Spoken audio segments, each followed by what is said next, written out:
over these next 2 presidential cycles in the United States, we're going to see what comes next. They're forgetting that one cycle before Mussolini, one cycle before Hitler, was the person who enabled the worst leader of the time to be elected. Donald Trump is not the worst leader that America is going to see. Now you understand why I'm leaving the United States. This week, Andrew Bustamante is back in studio. You know Andy by now. He's the former CIA spy and viral YouTube creator who's predicting that the situation in the United States is going to continue to get worse in the coming years. He talks about the Charlie Kirk assassination and what that means for free speech in America, how the government has lost control of the situation in Ukraine, Israel, and Gaza, and how China and the BRICS nations have already started to wield more power over the global south than the United States. Most ominously, he explains how the American dollar is headed for a free fall and predicts a sovereign debt crisis that will further exacerbate political violence, an expansion of the police state, and an enormous exodus of American refugees fleeing to other parts of the world.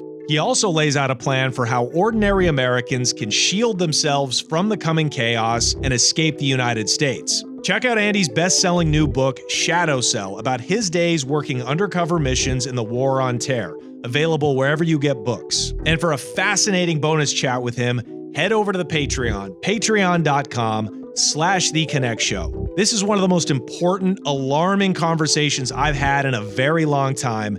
Andrew Bustamante, right here on The Connect with Johnny Mitchell. Thank you, dude. Thank you for being here. I know you came down to do Rogan. You were knocking on his door, and he did not let you in. Not quite, but close, yeah. We had to start with the clickbait right away. You have been blacklisted, or you've been turned down. Rogan's people explicitly got back to your people and said, yeah, we're not interested in having you on.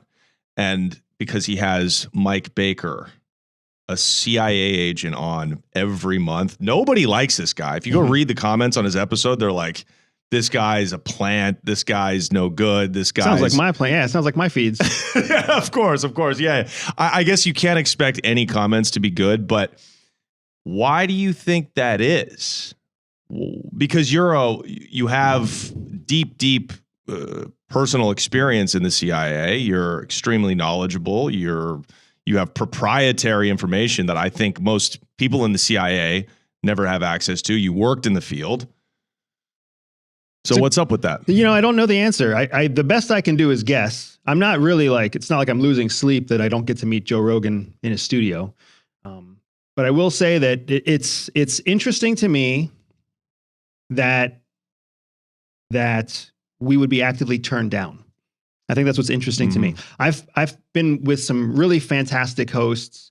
I've had fantastic reviews about what it's like to interview me, to talk to me, to work with me in the studio. To kick it with you, you're a good hang? I mean, people, that's the feedback I get. And I know people have actively promoted me to the Joe Rogan podcast, or the Joe Rogan show, or the Joe Rogan experience.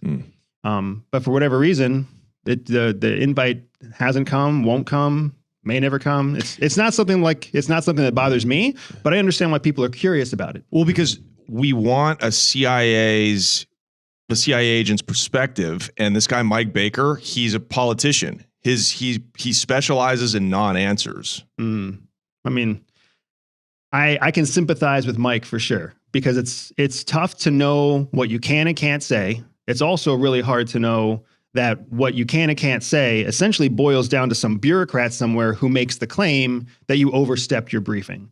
So I get it. I mean, I can't fault Mike Baker for what he professionally does to maintain his commitment to national security. I also can't fault him for what he does to promote his efforts as a private intelligence specialist, right? You can't fault a guy for doing what he has to do to stay out of jail.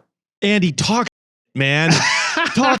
What the is that? That was a political answer, dude. That is a political answer, because here's the truth of it, man. The truth of it is, just like me, Mike is also facing the reality that every year you're out of the agency is 1 year that you've lost access. I've been out since 2014. That's a long time. It's been 11 years that I've been out. Yeah. The agency changes. The agency changes with every new president, right? Every new director. So to make the claim that we have any kind of proprietary information that's still relevant is a very hard claim to defend because that place changes so fast. So while people watch me and they like me and they like hearing what I have to say, or while people watch me and they hate hearing what I have to say, it's irrelevant to me because my goal is to just try to share some sort of insight into what it's like to be CIA, active CIA, former CIA, whatever you want to know. And Mike has a different goal in mind, but we both know that the unspoken truth is that we're not relevant anymore. That the people out there doing the job, the people out there putting their life on the line, those are the people we need to respect. But you can't talk to them because they're doing the job undercover. I think what I'm insinuating and what I hear a lot of people insinuating is that the CIA is using guys like Mike Baker, who are supposedly retired, but are actually spokespeople and propagandists who put out either misinformation, they deflect. Is that possible?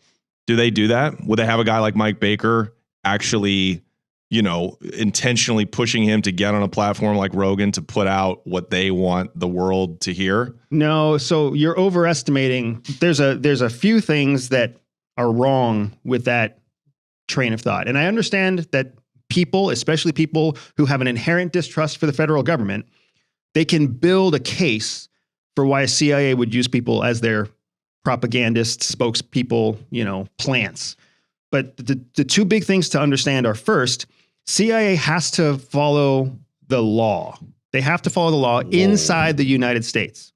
Outside of the United States, we have a presidential authority that allows us to break international law in defense of national security. But inside the United States, everything we do has to fall under the law, or we are held responsible under the judicial branch. CIA is an executive branch organization. That's in theory. That's it, right? No, that's not theory. That's documented law. Right. But you're still depending, because it's a shadow organization, you're still depending on CIA to turn themselves in when there is rule breaking. You're asking the CIA to police themselves. It's not a shadow organization. It's another misconception, right? CIA, we build shadow operations. We don't create a shadow organization inside the United States. What CIA does is overseen by a whole slew of attorneys. People don't realize that. CIA has a whole slew of attorneys whose job it is to find a loophole somewhere in the law that lets us do what we need to do, but we are still accountable to the law. That's how Snowden whistleblowing blew back on us. That's how, anytime you have found CIA doing something that was illegal, it's because the loophole that some attorney found didn't hold up in a court of law in the judicial branch. So we know that we're held accountable to the law inside the United States as it pertains to American citizens until those American citizens take an action that puts them into a different authority, which is why when some American becomes an ISIS, plant, we can bomb out of that guy. But until they're actually committing an act of terrorist against the homeland, they're still protected by American law. Can you think of an instance in recent history where the CIA has broken the law? The way the FBI, consistently throughout the years has, spied on its own citizens, probably was behind the killing of Malcolm X, obviously had something to do with MLK getting touched. We know these are documented now. Can you think of an instance, and I'm not even asking you to theorize about what happened with JFK, just put that aside. Can you think of an instance where the CIA did break the law domestically and was held accountable, or at least pivoted due to public pressure? It's a good question. It's a good question. Because what about the Snowden leaks? What about the domestic spying? Is that, again, you guys. I'm trying to think of something more more modern, more current, even than Snowden. Even than that? Yeah. Oh. So I'm thinking. Okay. I'm trying to think, because the challenge there is twofold. One, it has to be a point where they broke the law and were held accountable. And then the second point is that it also has to be public knowledge, because I can't divulge anything that's classified, right? So where it's public knowledge, I am almost certain that during the war on terror from 2001 to 2021, if you want to consider that war closed, I'm almost certain that CIA was playing a role in the distribution of heroin that we knew was supporting terrorist operations. I want to say that there was an activity where we were supporting operations related to the movement of heroin that we thought we were safe to support, but turns out we were not safe to support. I feel like that happened, but I don't know, Andrew, where that exists. Andrew, that's a scoop. Now we're getting juicy. I don't think that's a scoop, man. I'm pretty sure that's public knowledge too. Well, we've the CIA supported Thai and Cambodian heroin kingpins during Vietnam, of course, because they were the funding, anti-Viet Cong, activities, right? We've supported criminal groups in the past, but can you go into that further? Who, I assume these are the warlords that were helping us fight the Taliban? Close. And I'm pretty sure that State Department was wrapped up in this because of USAID as well. I think that's a big part of what made USAID get shut down. Exactly what we're talking about. So during the War on Terror, one of the efforts to grow influence among the indigenous non-Taliban Afghan farmers was to try to motivate them to grow something other than heroin. But the problem was that heroin was a money-making cash crop. Of course. So how are you going to get a farmer to turn his 100 acres into corn instead of heroin? Because if he grows heroin, it's going to go to the Taliban. It's going to be used to fund Taliban operations. So USAID, with the support of Department of State, with the support of overlays that come from black budgets, they go in and start working with the heroin farmers to try to start convincing them to grow something else. Soybean, corn, you name it, right? Whatever the beets, whatever will grow, and then we will subsidize the difference between what they grow and heroin. So if they can sell the heroin for $100 an acre and they can only sell the beets for $20 an acre, USAID comes in and they have a government authority to pay the difference. Here's so $80. Here's $80. Here's $80 for your beets over market value, just to make sure you don't grow heroin. How is that illegal? The problem is, and domestic. The problem is we paid for it, but they, the farmers, only dedicated 80% of their field to beets. 20% that they hid from us, they still dedicated to heroin. They didn't stop growing poppy. So now what are we actually subsidizing?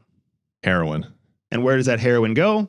Into the Taliban's pocket, which then funds operations against the United States. Straight into my penis. That is an uncomfortable way to take some heroin, dude. I got no veins You really left, need dude. a high. Holy do you need a high for that? You give up the toes, you give up the arms, you go straight for the penis. You're not going to use that penis after you pump that heroin into that thing. Yeah, someone's like, dude, you got plenty of veins in your arm. What are you doing? Start with the forearms. Why are you going look at my straight hand veins straight to the man? Yeah. Okay. So it counts as domestic subterfuge because it's used with taxpayer money. And that's the kind of stuff that gets really tricky, right? Because it takes a lot of people. It takes 3 different organizations, Department of State, USAID, CIA, all federal organizations to cooperate together on an operation to change hearts and minds. Well, then when we execute the operation, there's all sorts of people on the ground who saw the flaws, right? They're one of the massive flaws. Guess who enforced the farmers' commitment to planting? An Afghan. We had to hire an Afghani consultant to actually go to the farms to then verify the claims of the Afghani farmer. So now you've got an Afghani consultant that's being paid US dollars to go to an Afghani farm to validate that farm is 100% being dedicated to beets, not heroin. Meanwhile, your USAID rep is sitting in some hotel in whatever in the green zone, protected on all sides, trusting that whatever email he gets back from the Afghani rep is accurate about what the Afghani rep did and what the Afghani farmer's doing. How easy is it to just, the Afghani farmer pays the Afghani rep. The Afghani rep is paid by the Taliban. Who knows? You're cutting us out so far, and yet we're still pumping hundreds of millions of dollars into those operations. And that was obviously kept from the American people as best that they could. And until it became public knowledge. And that's just one of many examples of where USAID operations were deemed by Doge and others to be wasteful and and potentially illegal. But that's blowback. You know, it becomes illegal, but it's blowback. It's the unintended consequences of meddling in cultures that we don't understand and things like that. That is different than, you know, the Mossad, you know, potentially being behind the Charlie Kirk hit, which we're going to talk about in a sec. You know, putting, I've heard now that Trump, this is breaking from Max Blumenthal, who runs the Gray Zone. It's a fantastic channel.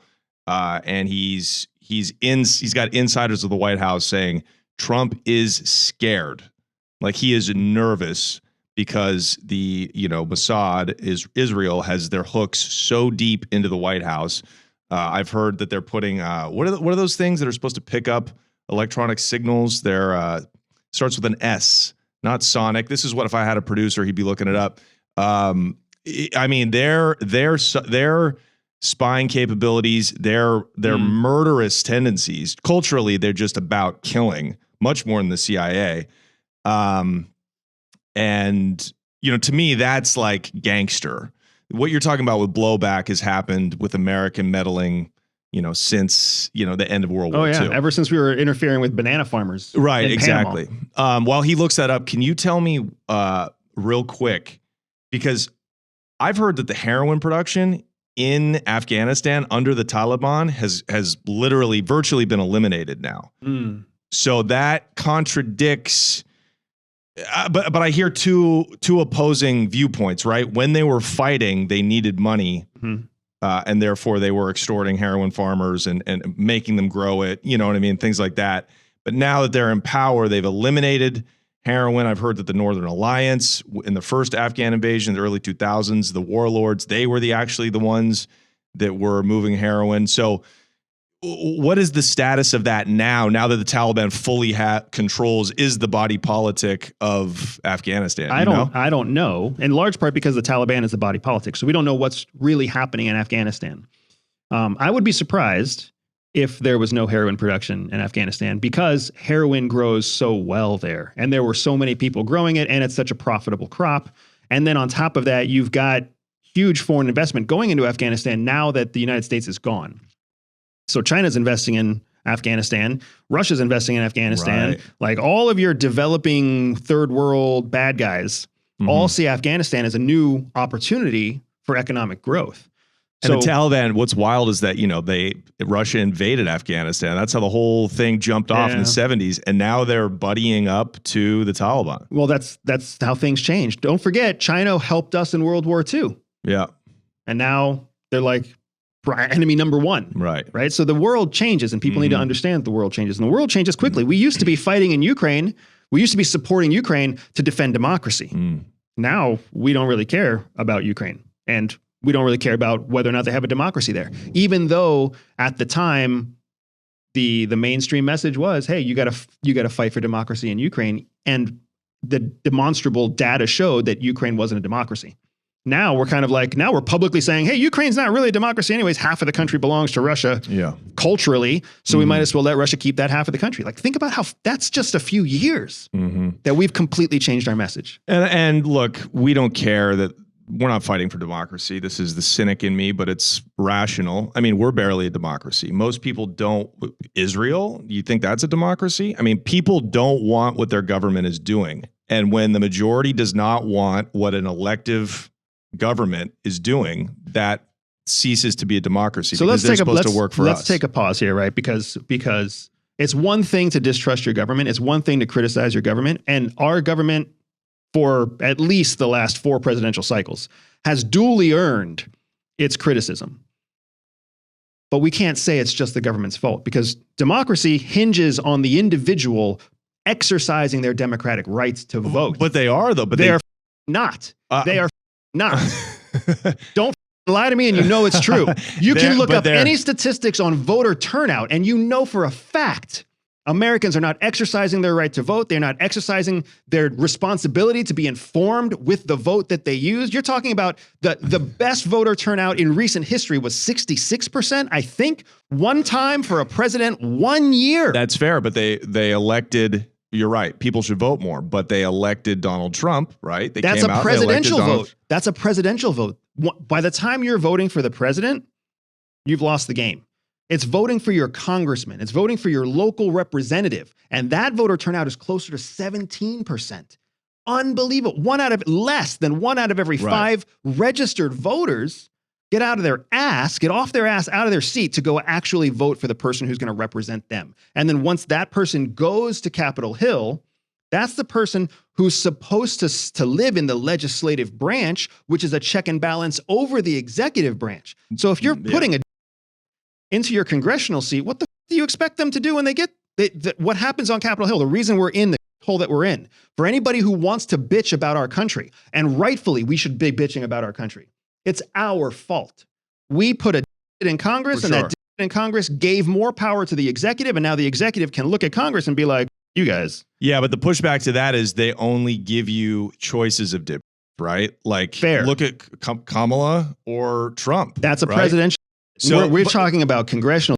You know, even they are the system is set up to be corrupt. It's probably has something to do with our what do you call it, the campaign financing. But still, if people come out and vote and they expect Trump to, like when I had you on last year, we predicted the war in Ukraine would be settled, some kind of long-term or at least some kind of real lasting agreement in Israel would have happened. None of that's happening. That's what the MAGA First movement, even hardcore Trumpers are furious at him. He's bloated. Now he passed a $3.5 trillion new package to make the government even bigger, where he's supposed to be slashing. So that's kind of what I mean by elected representatives ignoring the polls, what people want. And it's not just happening in America. It's happening in Europe.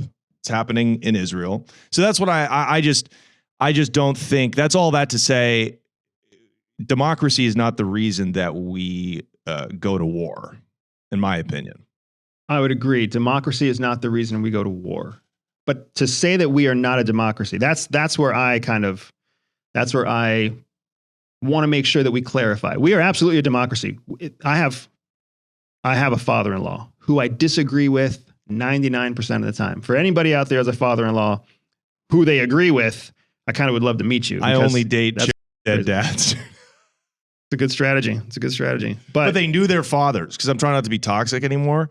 So I'm trying to date women who had fathers. You're trying not to be toxic? I try, because I used to just love chicks that had daddy issues, bad relationships with their daddies. But now I want you to have a relationship with your dad, but he's dead. You had one. You had a great one, but he's gone. That's like toxic with a lowercase t. That's exactly toxic with a different spelling. It's like TOCY. Yeah, exactly. Right? Exactly. You guys, I'm obsessed with BRUNT workwear. This is the BRUNT work boot. Let me tell you something. The most comfortable boot, maybe the most comfortable piece of footwear in general that I've ever put on. And they're comfortable right out of the box. No long, painful break-ins like all those other brands. Because remember, that's what you used to have to choose when you tried to decide between work boots. Durability or comfort. BRUNT solved all of that. And they're not just comfortable, they're built to perform, of course. Whether you need waterproof, safety toe, soft toe, pull on, or lace up, they've got options that can handle whatever job site you're walking into. I know I have a lot of listeners who work in the trades. Let me tell you, BRUNT work boot, game changer. I wore these down to Colombia. We were on our feet filming 8-12 hours a day. These saved me, I tell you. And BRUNT stands behind what they make. You can wear them to work, and if they're not right for you, send them back. I don't know any other brand doing that. That's a company that believes in their product. It was started by a working class guy. Amazing. This is American made out of Massachusetts. Right now, for a limited time, our listeners get $10 off at BRUNT, B-R-U-N-T, when you use code Mitchell at checkout. Just head to bruntworkwear.com, use the code Mitchell, and you're good to go. And by the way, BRUNT isn't just about work boots. They offer a full range of high-performance gear built for tough jobs. From heavy-duty work pants to weather-resistant jackets, BRUNT designs durable, reliable workwear to keep you protected and productive in any condition. And I can't stress this enough. They look cool. BRUNT was tired of workwear brands out there cutting corners. You work too hard to be stuck in uncomfortable boots that don't hold up. So they built something better. Boots that are insanely comfortable and built for any job site. For a limited time, our listeners get $10 off at BRUNT when you use code Mitchell at checkout. Just head to BRUNT, B-R-U-N-T, bruntworkwear.com, use the code Mitchell, and you're good to go. And after you order, they'll ask you where you heard about BRUNT. Do us a favor, tell them that it was from this show. Thank you so much, Brunt. I love your product. I love your company. Go check them out. Brunt Workwear. John, did we get that?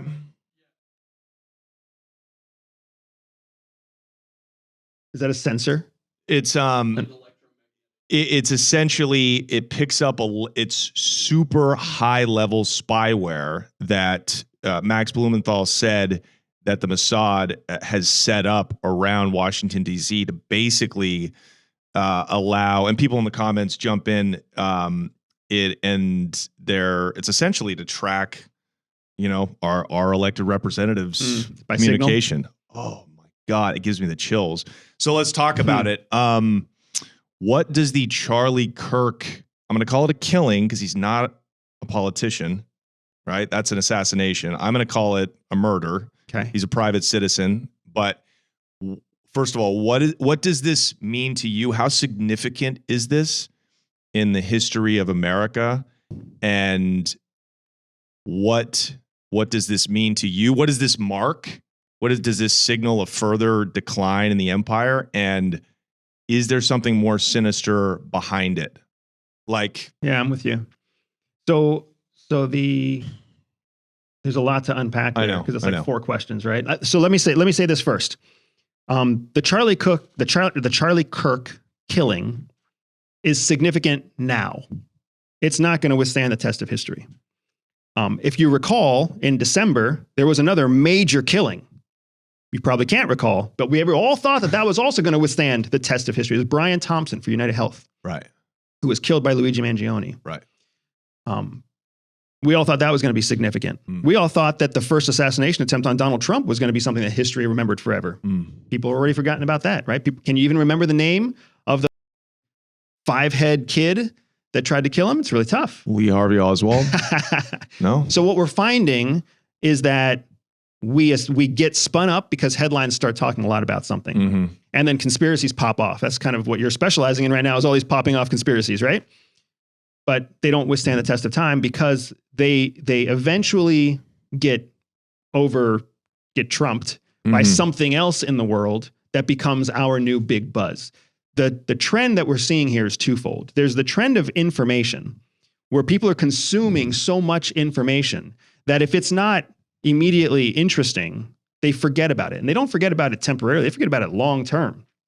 And then it becomes one of those, oh yeah, that did happen. Oh yeah, I do remember that, right? Half the people watching this right now are like, oh yeah, that did happen. It's not top of mind anymore. And even as you watch somebody else get killed on camera, you're forgetting how many other people just in the last 12 months were either attacked or killed.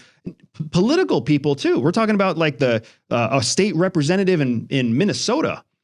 Right. We're talking about a state representative in Pennsylvania whose house was lit on fire. Right. This is not ancient history. This isn't even 2 years old. This is within the last 12 months. People are like, oh yeah, that did happen. Right. The pace of information. CIA teaches that in information warfare, when you're intentionally trying to use information, you have to worry about volume and pace. Volume and pace. Volume is how much information comes out in a period of time. Pace is the pace at which volume is released over time.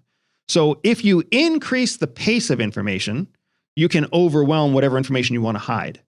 You can also use volume to overwhelm what information you want to hide.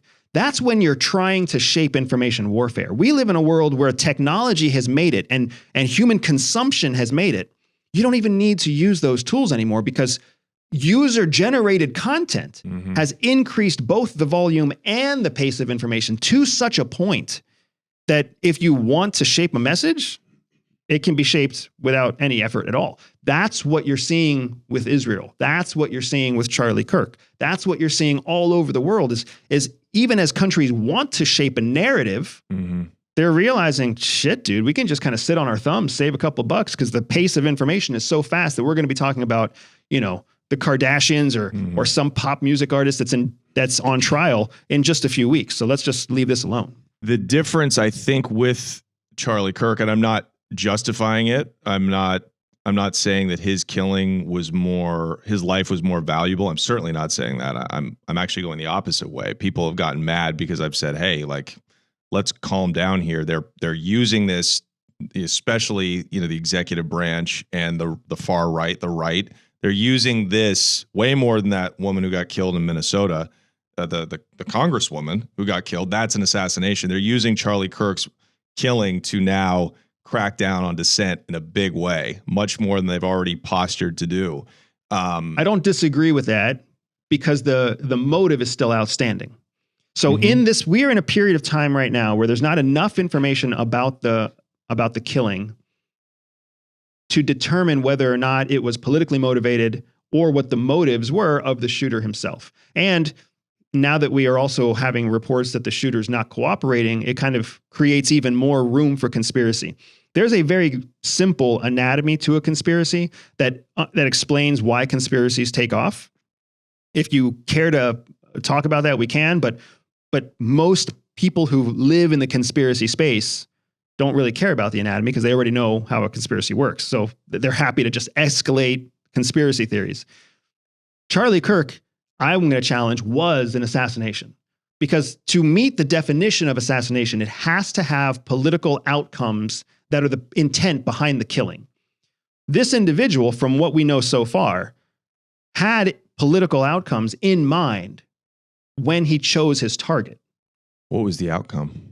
Either the reduction of effort to increase conservatism among youth, and or related to some sort of message that Charlie Kirk himself was propounding, whether it was LGBTQ stuff or whether it was marriage stuff or whatever else it might have been.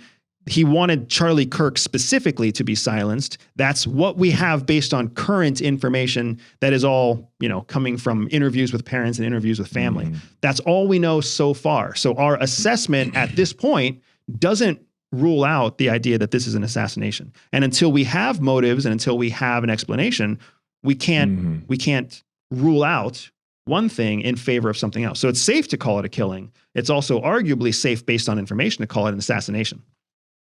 Or it's right. The political outcome could be, as I said, reduction of civil liberties, National Guard on streets in all of these Democrat-led cities. Weird, because the killing happened in Utah. That is also political outcome. Just like the 9/11 attacks, their political outcome was to, create the Patriot Act, and now we have the Patriot Act 2, and it's just cut after cut after cut. I mean, I don't know if Bin Laden was that let's be honest, man. Future thinking, but I think he probably knew that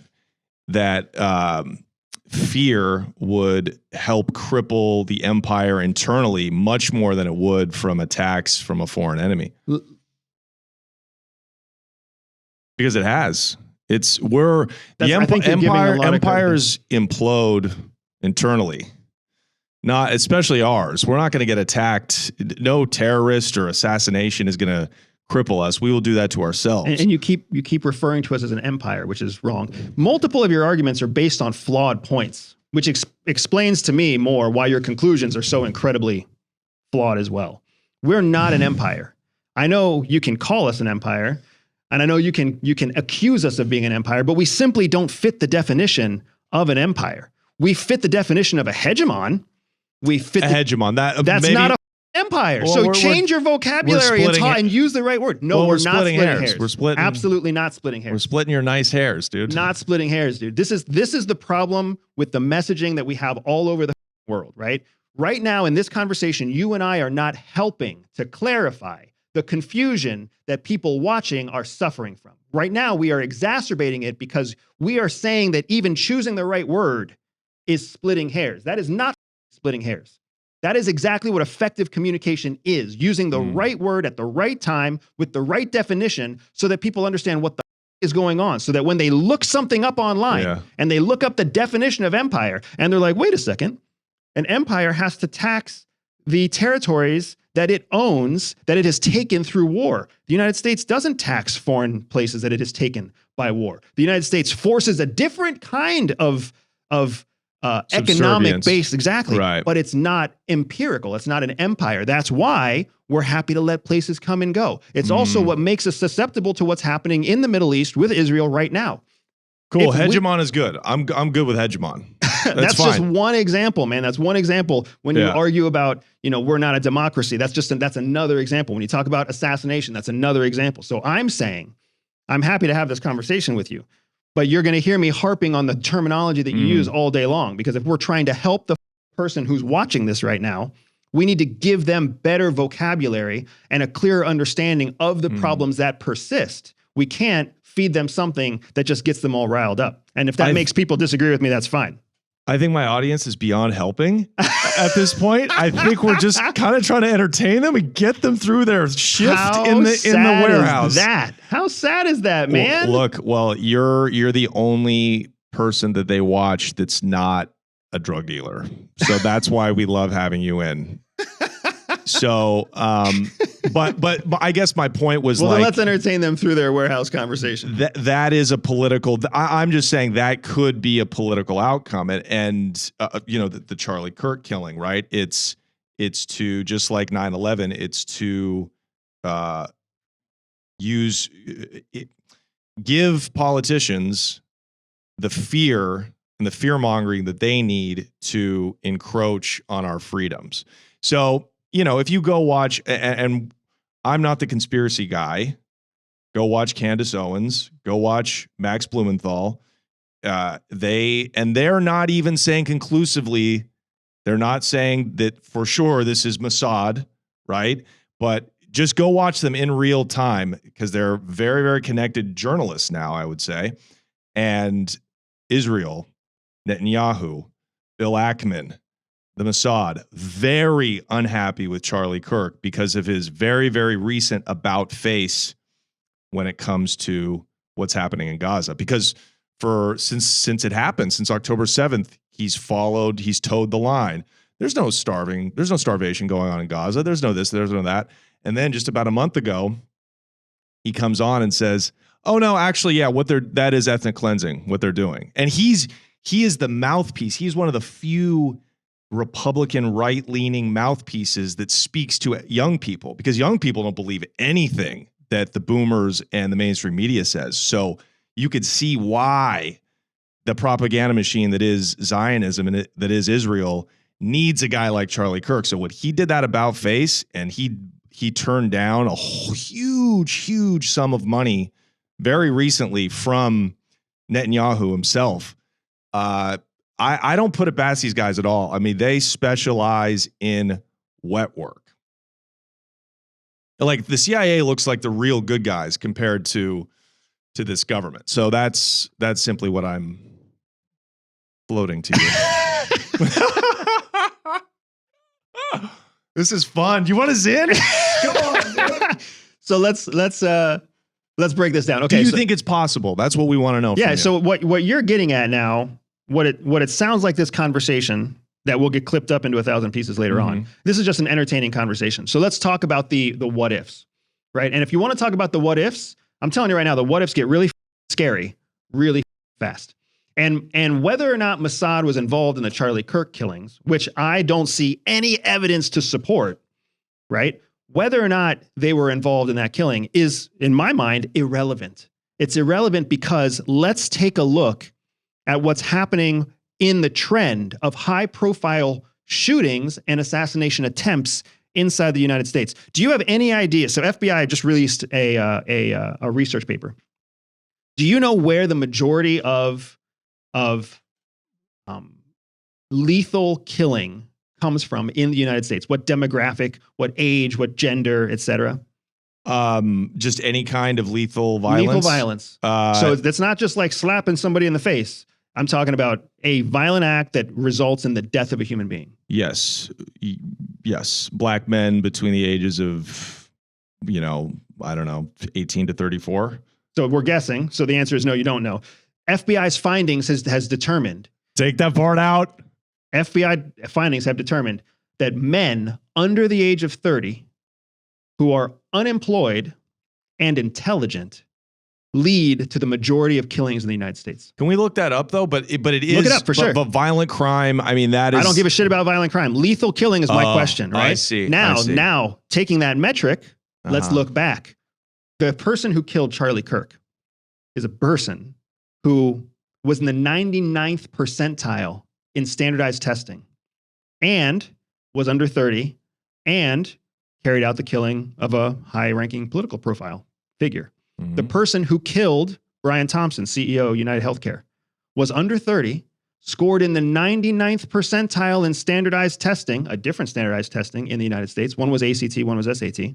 99th percentile. That means they are in the top 1% of performing academic students. Yeah, but Andrew, those don't represent the majority of just murder homicides that happen in the U.S. No, the majority of homicides that happen in the United States are men under 30 years old who are also intelligent. These are examples of that. Why am I saying that? I'm saying that because when you look at the person who tried to kill Donald Trump, the same thing, under 30, unemployed, and highly intelligent. What I'm saying is that the shape of the threat that we have come to be haunted by in our dreams has changed. When I was a kid in the 80s and 90s, we were all afraid of the inner city hoodlum who had no dad and had no job and was part of a gang. That's what we were afraid of in the 80s. And in the 90s, we were afraid of the faceless, middle-aged domestic terrorist who was going to blow us up when we weren't predicting it, weren't expecting it. And then in the early 2000s, we start changing the face of that threat again. And now we're afraid of mujahideen, people in turbans and bombers who are going to drop a bomb at a Boston Marathon, right? And now we're seeing the face change again. I say this because we like to oversimplify and say, oh, it's just like you did, 18 to 35-year-old African-American or black men in inner cities. That is not the actual empirical evidence. The actual empirical evidence is that the kid in the house next door who's smart and doing well in school, who everybody likes, is really dangerous. And how do we deal with that? How do we create a law enforcement protective system in the United States that deals with that? You want to start talking about how scary the future of the United States is? We need to start there because what policies are we willing to put in place to protect us from our neighbor? And when we put those policies in place, how do we feel about those the ways that those will encroach on our freedoms like privacy and individuality and libertarianism? How are we going to handle that? What you just said right there, couldn't agree more. And Charlie Kirk's whole point was that people getting killed does not give the government an excuse. I mean, it does, but it shouldn't give them an excuse. Freedom is more important. I honestly think that's what we pay for is some risk. What we paid for. What we pay for our freedoms. The price that we give up is as a measure of total safety. So let's I don't want to live in El Salvador. I don't want to live in Malaysia. I don't want to live in China. I would rather risk getting shot. Seriously. So than to live in a. So here's the truth is we're not as free as we think we are. Freedom in the United States is a buzzword. It's not real. That's why you have to define freedom. What freedom do you think you actually have in the United States? What freedom does the average American actually have? You don't have the freedom you think you have. You have the freedom to own guns. You have the freedom to peacefully protest. You have the freedom of assembly. You have the right to free speech, which is, to me, the most important one. That's why it's number one. I've had erectile dysfunction all my life. It's probably because of my height.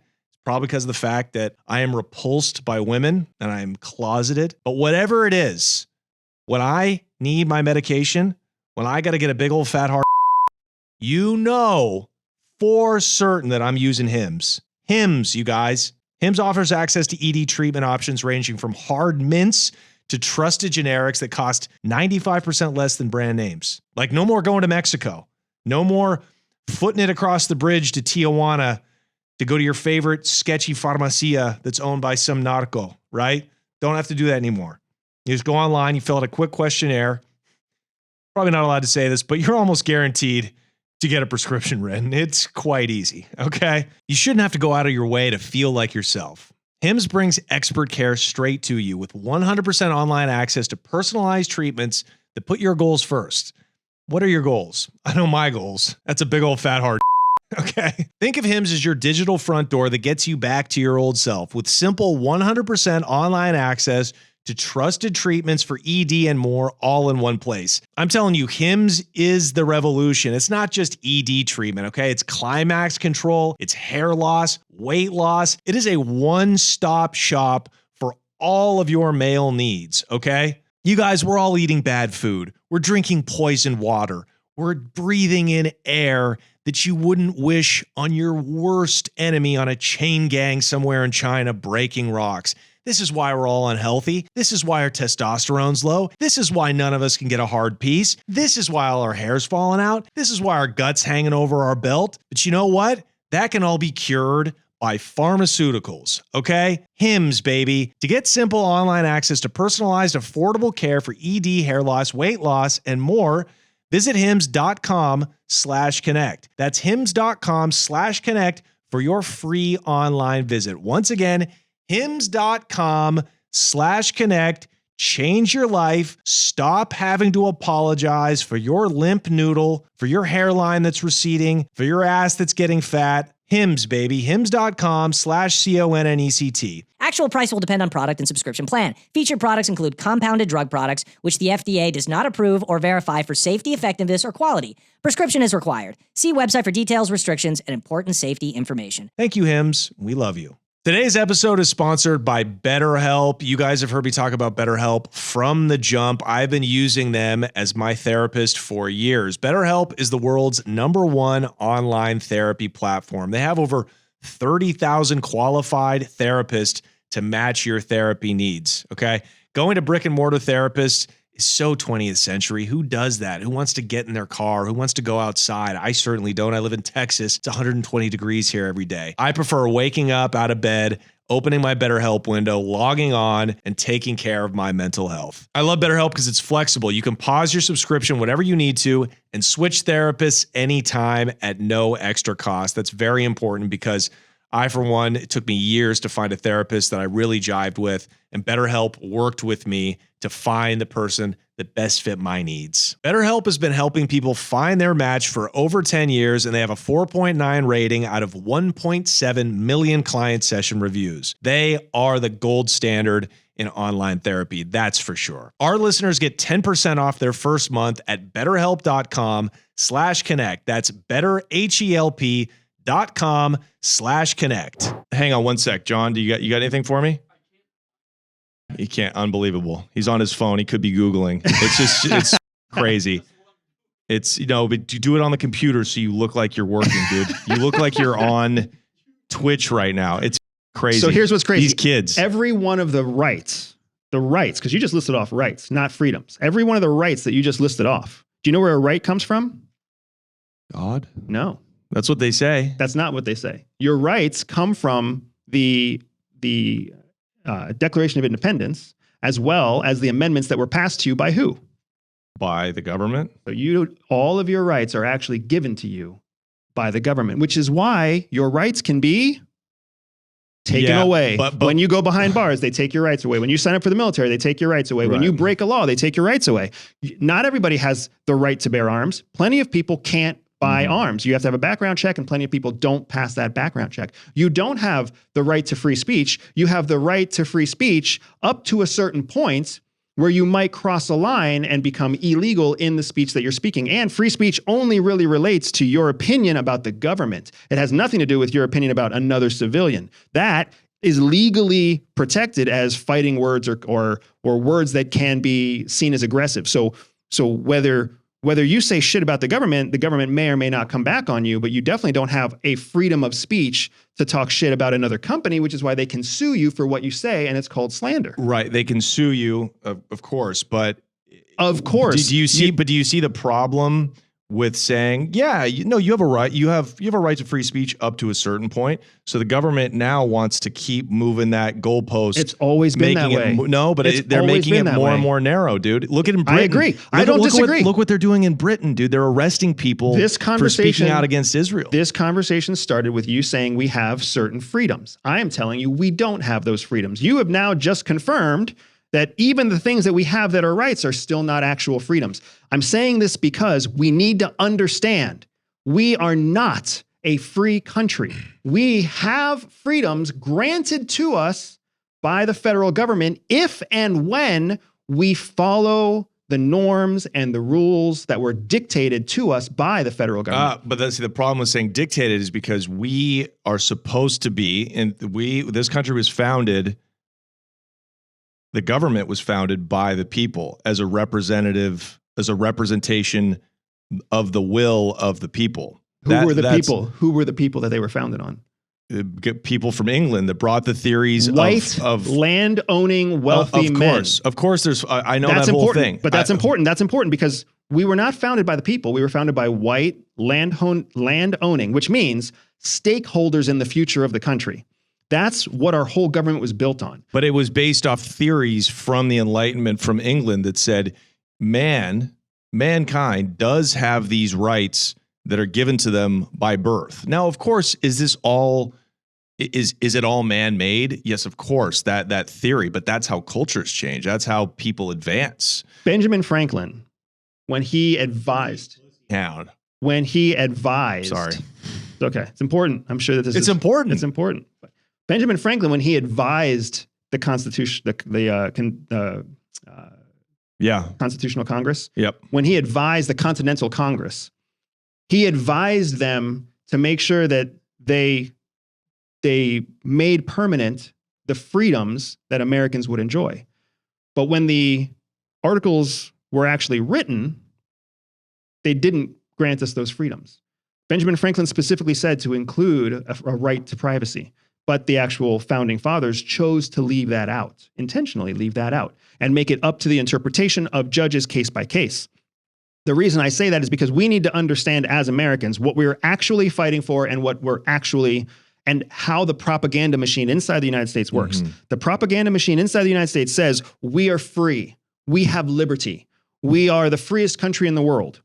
To a certain extent, empirically, we are the freest country in the world. But just like you're saying, all of those freedoms are controlled by the machinations of our government. 3 branches of government, which, by the way, Donald Trump has systematically made each of those branches of government allies in his campaign, right? So now, do we really have 3 checks and balances, or do we have 3 branches of government that all basically fall under the executive branch? Right. This is the stuff that scares me. I could care less about whether Mossad is going to start taking out a political influencers like you and me. Shouldn't you care about that, though? Why would we care? That a foreign government is got their hooks into our government and our... That's not what I'm saying. I'm saying, do I care that you're accusing Mossad of being part of the Charlie Kirk assassination? That's different than whether or not Israel has its claws inside the United States. Mm-hmm. Israel is just one of many countries that has its tentacles deep inside the United States. You want to start listing those off? China has their tentacles way up our ass right now. I know, but they don't have the influence over our government like AIPAC and like Israel. Okay. I would disagree with that because John, stop making me look racist and tell me that black guys commit the most murder. What the f- are you doing over there? All you have to look up is violent crime.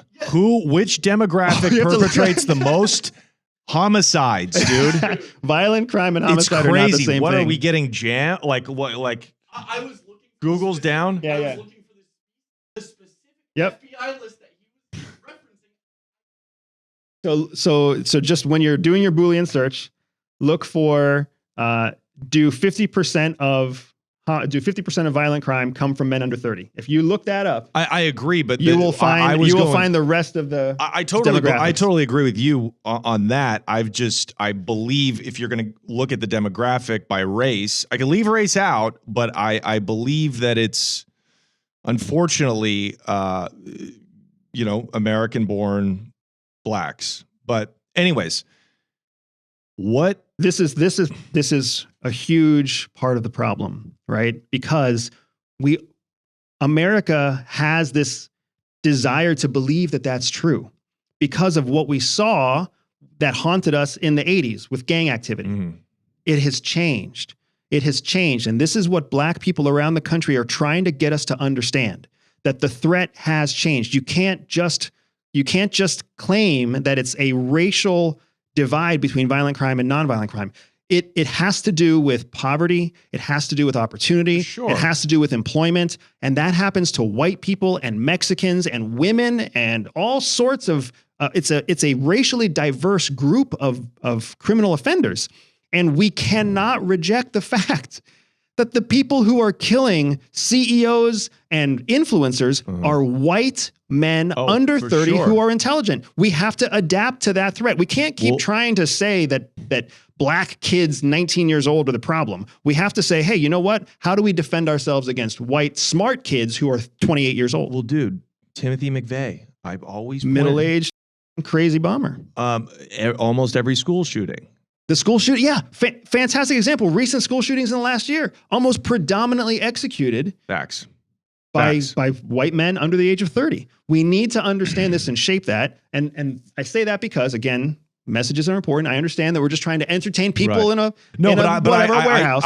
But the truth is, take that shit home and share it with your friends. Well, that's what I want to ascertain, because I totally agree with you. When you look at acts of terrorism, right, the biggest threats are not from, name your Middle Eastern terrorist group. The biggest threats to Americans when it comes to acts of terrorism, like the Oklahoma City bombing, if you want to call Charlie an assassination, an act of terror, whatever, we've been knowing that that's white dudes.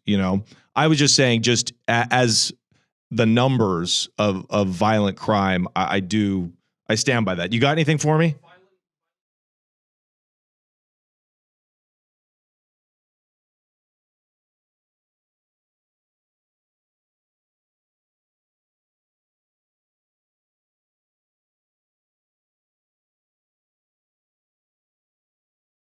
Lethal killing? I was talking about homicides. Lethal killings? Wow, dude. Props. Not props to me, props to FBI. Props to FBI and props to every black person out there who's been trying to get us to understand this simple fact that we still don't accept. So props to you. No, I'm glad. I feel like it's a commercial. Props to you, black guy who's been trying to tell us that we need to worry about white people. Because I'm sorry, as a brown guy, I'm sorry that the white people aren't listening to us. Oh, dude. Well, I'm glad I'm wrong. So don't worry. When you see a black kid walking down the street in a white wife beater, don't assume he's violent. Instead, look at the smart kid who's wearing a Star Trek shirt and be like, does that guy have a gun? Exactly. But I know I totally agree. But look what the government is doing. They're saying they're sending troops to Chicago. They're sending them to that. They are the ones, and maybe I'm falling victim to this propaganda too. They're the ones that are saying we have to send troops to New York City, even though it's been safer than it's ever been. We have to go to the south side of Chicago. Like, that's my fear with a killing like what happened with Charlie Kirk, is that they use it to crack down, to send troops to places that are already suffering, that they're going to crack down on political dissent, et cetera. So actually, you're kind of backing up my point about you're backing up my point is that they're going to use this to further encroach on our rights. The rights that were granted to us by them anyways. I Not them. They just got into power. Oh, the government is the government. Yeah. The government is not based on who's in the office. You think Donald Trump is any different than Barack Obama? And I hope the Obamas are listening. They're not that different. They're not that different. Are there differences? Yeah, but are they significantly different? No. You know why Donald Trump does what he does? Because a precedent was set by who? Barack Obama. Executive orders set that.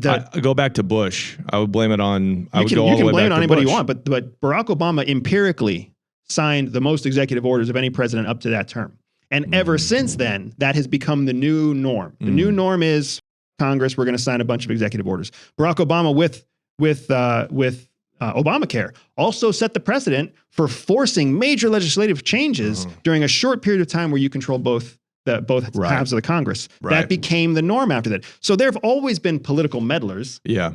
And they've always followed a general left and right boundary until over time, between Congress giving more power to the executive and the executive exercising the powers that Congress has given, they have opened up the floodgates to what the president can do now. So all of our bitching about Donald Trump, and I'm not saying I'm a fan of Donald Trump one way or the other. I'm saying Donald Trump is exercising the rights that the American people have given him through their acts inside Congress. And if that doesn't sound entertaining enough, that's fine, because what it means is that we will continue to see, even after Donald Trump, swings and encroachment into our daily lives and the freedoms that we believe we have. So is that why you have plans to get out. That's a huge part of why I am leaving the country. But why specifically? What freedoms and cultural devolutions and give us a real a body of reasons that you're just like, this, I don't want to be part of this right now. So there's I want to make sure that I speak for myself, right? I'm not saying this. I don't want to be part of this. I'm saying no, but you are though. You're leaving the country. That is not what I'm saying. What I'm saying is I have 2 children, and those 2 children are my top priority. And what I want for my children is not going to exist in the United States for them for the next 10 to 15 years. Okay, so then what are those? Perfect. What are those? I want my children to grow up in an environment where they're allowed to exercise their opinion, their disagreements in a place where it's safe to offer disagreement without social ostracization or violence. In the United States, they're not going to get that. Here in the United States, if you live in a liberal city and you have a conservative opinion, you can't say your conservative opinion out loud, or else you face social ostracization, whatever the right word is there. Ostracism. Ostracism. Thank you, sir. Mm-hmm. You learned something in prison. That's awesome. So we got my GED in there. We don't focus on that, right? My children won't be able to exercise their right to an opinion because they will be socially marginalized at best. At worst, they will be targeted. And everybody is seeing that, because that's why you have conversation topics that you only talk about with your conservative friends and other conversations that you only talk about with your liberal friends. Yeah. Be fair there. Be fair there. You dog whistled a little to the right, but let's talk about all the cancel culture that's going on. I'm not dog whistling any side. I'm saying it's happening on both sides. Okay, good. Right? As long as you can acknowledge that, because for sure. Everybody's a hypocrite in the mainstream media and in the larger the mainstream media, the larger government. I'm talking about our daily lives, man. Our daily lives. I'm not afraid of the government. I'm not afraid of the mainstream media. The reason that I'm looking towards a very dystopian near-term future for us is because of the average person.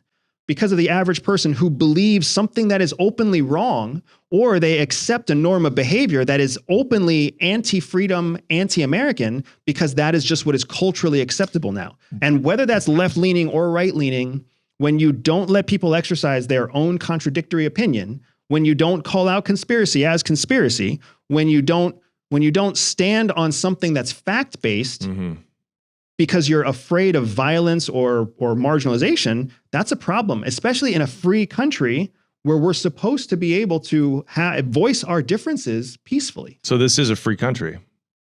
This is supposed to be a free country. Okay. This is supposed to be a free country. Good. So we're getting somewhere. So you do believe in the freedoms of this country. I do believe in the freedoms and you of this believe country. that they're being eroded. Absolutely. I've already said that. I've already said that several times. Okay. And the freedoms that we believe we have aren't what we think they actually are. I've also said that. So I want to make sure that you understand this. Yeah. We think that we have this broad body of freedoms in the United States. That is a lie. That is something that we have been conditioned to believe from the time that we were in grade school. A big part of why the public school system exists is to indoctrinate us to believe things that simply aren't true. But have we had those in the past? Maybe we had those. A big part, I mean, frankly speaking, this is going to piss a lot of people off. A big part of why we don't have the freedoms that we think we have is because when we were founded, it was supposed to be a very small group of people who had the power to change the policy of a very large country. And as we've extended that to include younger generations, to include ethnic diversity, to include gender diversity, as we've expanded the people who have a say in the policy of the country, we've eroded the original intent. The original intent of our founding fathers was that you had to be invested in the success of the country in order to have a say in where the country went. That's why you had to be land owning. You couldn't be a employee. You couldn't be a spouse. You couldn't be a slave. You couldn't be anything other than the land owner to have a say. We have changed that. So now you can be anything inside this border and have a say, even if you don't want to be here, even if you don't have a business here, even if you don't have a house here, whether you're 18 with no responsibilities or whether you're 45 with 3 kids that you're trying to get through college, you have an equal vote. That's not right. That's not what our founding fathers intended, and that's a big part of why we're so for the near future. So you think we'll get back to that, and you'll come back when the only land-owning people can vote? No, I mean, I think if you want to know what revolution I think needs to happen in the United States, that's the revolution that needs to happen. We need to have only land-owning people can vote. Only people who have some kind of vested interest in the country should vote. I absolutely think that we would be better off. So a working class person that can't buy a house because fiat currency has. Go ahead and give us all the conspiracy reasons for why somebody can't have it. That's not a conspiracy at all. So that's not a conspiracy at all. If you don't own a business, if you don't own land, how is somebody supposed to operate a business without employees? People do it all the time. What are you talking? You started a business with no employees. I got this drool over here. How long ago? A couple of months. And how long have you had a business? 3 years, but I have other employees. What did you do for those years? I have other employees. Where are your employees? They're remote, but they're in the United States. They're American citizens. Are they employees or are they 1099 contractors? Running their own business. One of them's an employee. Look at that. So what I'm getting at is you have to have a vested interest in the success of the United States because you have investments, because you have a business, because you have a home. That's closer to what our forefathers wanted. And I get that that's going to piss a lot of people off. But think about all the people that have shaped our politics, and they have not contributed anything to the success of the country, nor will they ever contribute anything. They just get radicalized once every 4 years to go out and pass a vote. That's basically a popularity contest in high school. Yeah, but that's also if you track the radicalization, the swings that have been happening since the end of World War II, and then especially after Nixon removed our money from the gold standard. You can time it. It's happened in Europe. Happens in broken countries like Venezuela. That is used. Chaos is created because people feel like they have no future because their money is being robbed from them. Your private property is your money, and when the government comes and prints more of the money that you own, it's mandated that you have to use. You're taking that person's property, and that is the linchpin to how they're able to manipulate each side every 4 years. That's not talk to an Austrian. Correct. Talk to an Austrian economist, dude. Yeah. Here's what the Austrian economist would say to your argument right there. When you own property, and the country money is property, is what they would tell you. Okay, money is property. Yeah. So everybody has money, but it's worth shit, and they can't afford anything. So why do they not get to vote and have a say in the democracy? Because they're not the people that can actually shape the future of a country. Having money doesn't mean that you're going to spend that money even in the country where you are. There are plenty of people who have US dollars and spend their US dollars all over the place. Yeah, but that's, if you want to say, okay, people that are, I'm totally cool with saying only citizens get to vote. Nope. I'm totally cool with that. That's the problem, because you're born American citizen. So two people who don't contribute dick all to anything, two people who don't even responsibly want to have a kid can create a kid who's an American citizen. So now you essentially have three people who, after the age of the youngest one being 18, those three people will be able to vote for the rest of their lives and change the direction of the country. Sure, but that's all, and that can be worked out. That's what countries are trying to work out. How can you work that out? Well, maybe you can make it so that they all have to meet a certain minimum criteria before they get the right to vote. Yeah, they all have to contribute in some meaningful way. Sure, that's like owning a business or being investors or having property. So a family from Michigan, a white family, because this is, Republicans love hearing this kind of shit. But I mean, even Republicans would think this is batshit crazy, because I bet more people are watching this and thinking it makes sense than there are people thinking it's batshit crazy. A family from Flint, Michigan, whose family goes back generations, American citizens, right? Black or white. They worked in factories. They worked for GM. They've got middle class aspirations, but they're working class, lower middle class people, right? They just work. They pay taxes. They love God. Blah blah blah. They're not on drugs, but they don't own a business. They have money, right? Maybe they own their home, whatever. Or they're renting and they're trying to move up. A family that's trying to do the right thing, Americans. Yep. But they don't own a business and they don't yet own their house. They don't have the right I can almost guarantee you the person that you just defined has a 401k. Okay, so that's and they're invested in the American stock market. So but I've said that's this, different investors. though. That's not That's different. You said No, property and own a business. No, and I said 4 times. Play this back for this asshole whenever you get a chance. I said 4 times. Don't They're call invested. my producer an asshole. No, I'm we all calling your know. host an asshole. We all know he's an asshole. You're the dickwad he hired 3 months ago. I know who the asshole is. Okay, go But on. I'm So saying- you think a 401k would Absolutely, Okay. because they're invested in the future of the American people. Okay, well, So I needed you to clarify. Now, that's fine. I'll clarify all day long. You have to demonstrate. I would argue that if we want the country we really all want, you need to be an American citizen, yes. You need to be of legal age, yes. And you need to be actively invested in the long-term success of our country by being an investor, by being a property owner, by being a business owner. Because if you are putting your money into any of those 3 things, you will succeed as the country succeeds. If you are too young or not wealthy enough or don't have a professional career, so you don't have a 401k, I don't think you should have a vote. I don't think you should have a vote because you don't have a vested interest in the long-term success of our country yet. And if you really do care about our country, guess what you're going to do? You're going to work your ass off to find a way to invest or to find a property that you can buy or to build a business for everybody in the country. An LLC is $125 away.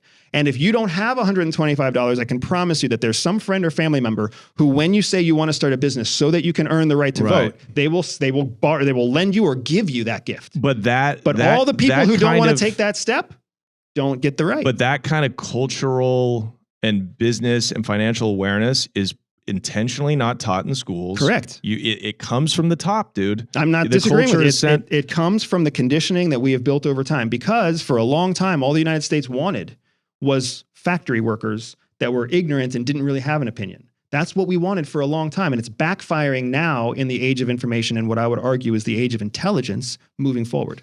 Look, I don't think my producer should be able to vote. I don't think he does. Even better. Okay, so it's starting to make sense now, huh? Now all of a sudden it doesn't sound so batshit crazy. I mean, it's the thing that your 3-generation American should absolutely have the right to vote, and they believe they should, and they have worked their ass off to care about this country. That's why they've been here for 3 generations. But again, it's going to be abused. The problem is it's going to be abused by the powers that be. The reason we're in this mess is because of boomers. It's because of old people. It's because young people don't vote. Wrong. No. It's not our boomers. Our boomers aren't the ones that are swaying the vote. No, dude, the vote is being swayed by young, not inconsistent voters that come out only once every 4 years because they've been activated through propaganda and promises. That's who's actually shaping the people who make the policy. It's not the boomers. So people have to vote locally. I agree with you. Like, that's make change where you're at. I'm not arguing that you change must come from within. I'm like a libertarian. I think like you change yourself first. It's the best way that you can affect. We all do it, right? But I'm just talking about on a macro level in our country, the problems have been building since the 70s with the chasm of wealth. Yep. And you saw it. I agree with that. Go back to Rome, dude. As soon as the emperors started making war that they couldn't afford, they started their denarii was pure gold, and they started diluting it, right? They started diluting the weight because they wanted to stretch the money, and you can mark it. That was the beginning of the end, and it imploded. And that's, it's what Bitcoiners will tell you. That's what even people like Ray Dalio will tell you. It starts from the largesse that is made possible by fiat currency, by people like the Fed. Like by central banks and shit. Okay, so fine. Start your business. Yeah, take responsibility. I'm with you there. I think we agree on most things. I think we do too. It's just that you have a very funny way of reaching a logical conclusion. Okay, so then let's talk about. I mean, I don't even know what the point is to talk about it anymore, but Gaza. So we were wrong when you came in last year. We made the prediction that there'd be some kind of long-term ceasefire. I would love to play that clip back, actually. So we have no John, playback capabilities. His name is John. His name is not something Wad. I don't even know what it was. He called him water. Call him whatever you want. But his name is John. Yeah, his allegedly his name's John, but the streets know him as that.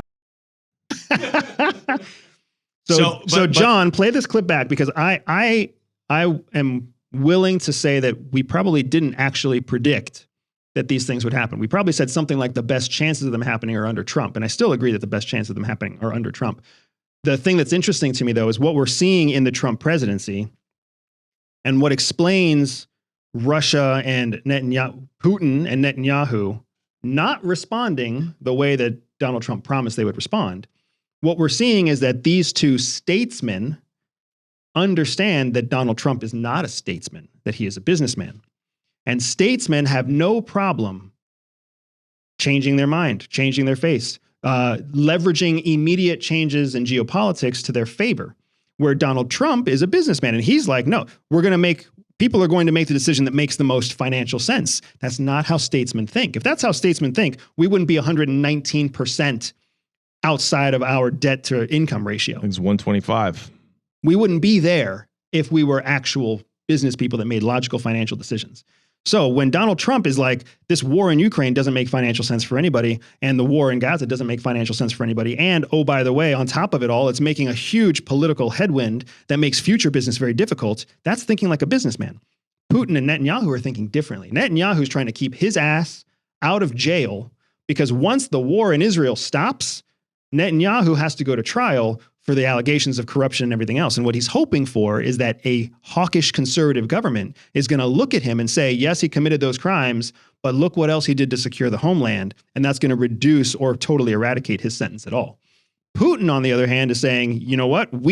Russia is benefiting economically from this war, and the country of Russia geographically must consume the natural resources of the states around it in order to maintain its own manufacturing. That's how the USSR was built. Putin understands that. So for any country that he can't have an active controlling effort in, he for sure needs to prevent NATO from taking that country away. So NATO encroaching through Ukraine is a very real argument. Anybody who says it's not real is lying. It is a very real argument. And now that he's fought for so long and he's gained such solid ground in the East like he has, it doesn't make any sense for him to just say, we're done. It doesn't. It makes more sense. He has, as geopolitics go, he has the advantage in pushing forward. And they both know that if they make Donald Trump look bad to his own voter base, they maintain even more power, because at any time they could change their mind and give Donald Trump a win. Once you give Donald Trump a win, he stops working with you. Look at what happened to Doge, and look at what happened to Elon Musk. When Elon Musk was helping Donald Trump, they were best friends. But when Elon Musk said, hey, Donald, now you owe me something, Donald was like, I don't know, you're a dick. And they had a huge falling out. But the why, states people understand this. I totally agree. Trump just wants a win. He's all about optics and marketing. But why does Russia stopping the war? By the way, they want to stop. They're just, nobody's negotiating with them. They have very real security concerns. NATO cannot, Ukraine cannot be part of NATO. And by the way, we're taking the ethnically Russian regions to the east. And Trump now wants to he's like, I'm going to unilaterally, I want the whole world to put sanctions on Putin. This is like 2 weeks after he meets with the guy, right, in Alaska. So that's all not going to work. But what does Putin capitulating to Trump and giving him a victory, why would that help Putin? It would help Donald Trump. It would help Donald Trump. And Putin knows that once he gives that away, that leverage is gone. As long as he doesn't give it away, there's still leverage. For example, if Putin wants Donald Trump on the phone, he can just basically say, I want a phone call with Donald Trump, and he'll get it right now. But as soon as there's peace between Russia and Ukraine, when he calls the White House, he's like, I want a call with Donald Trump. Now the secretary is going to be like, oh, Mr. Trump's busy. You can't help us right now.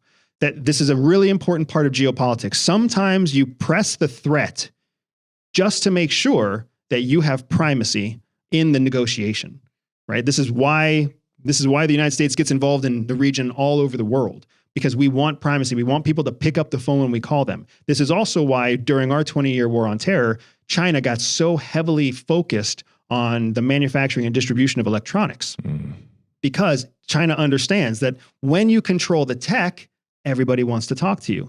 So while the United States was putting trillions of dollars into a war on terror, China was putting trillions of dollars into stealing and cloning technology from the West and offering it at a cheaper price on a Chinese server network to the rest of the world. So now countries that never had a choice and who would always pick up the call for the United States now have a choice, and sometimes they don't pick up the call for the United States. And that's our problem with Panama and with most of South America and Africa.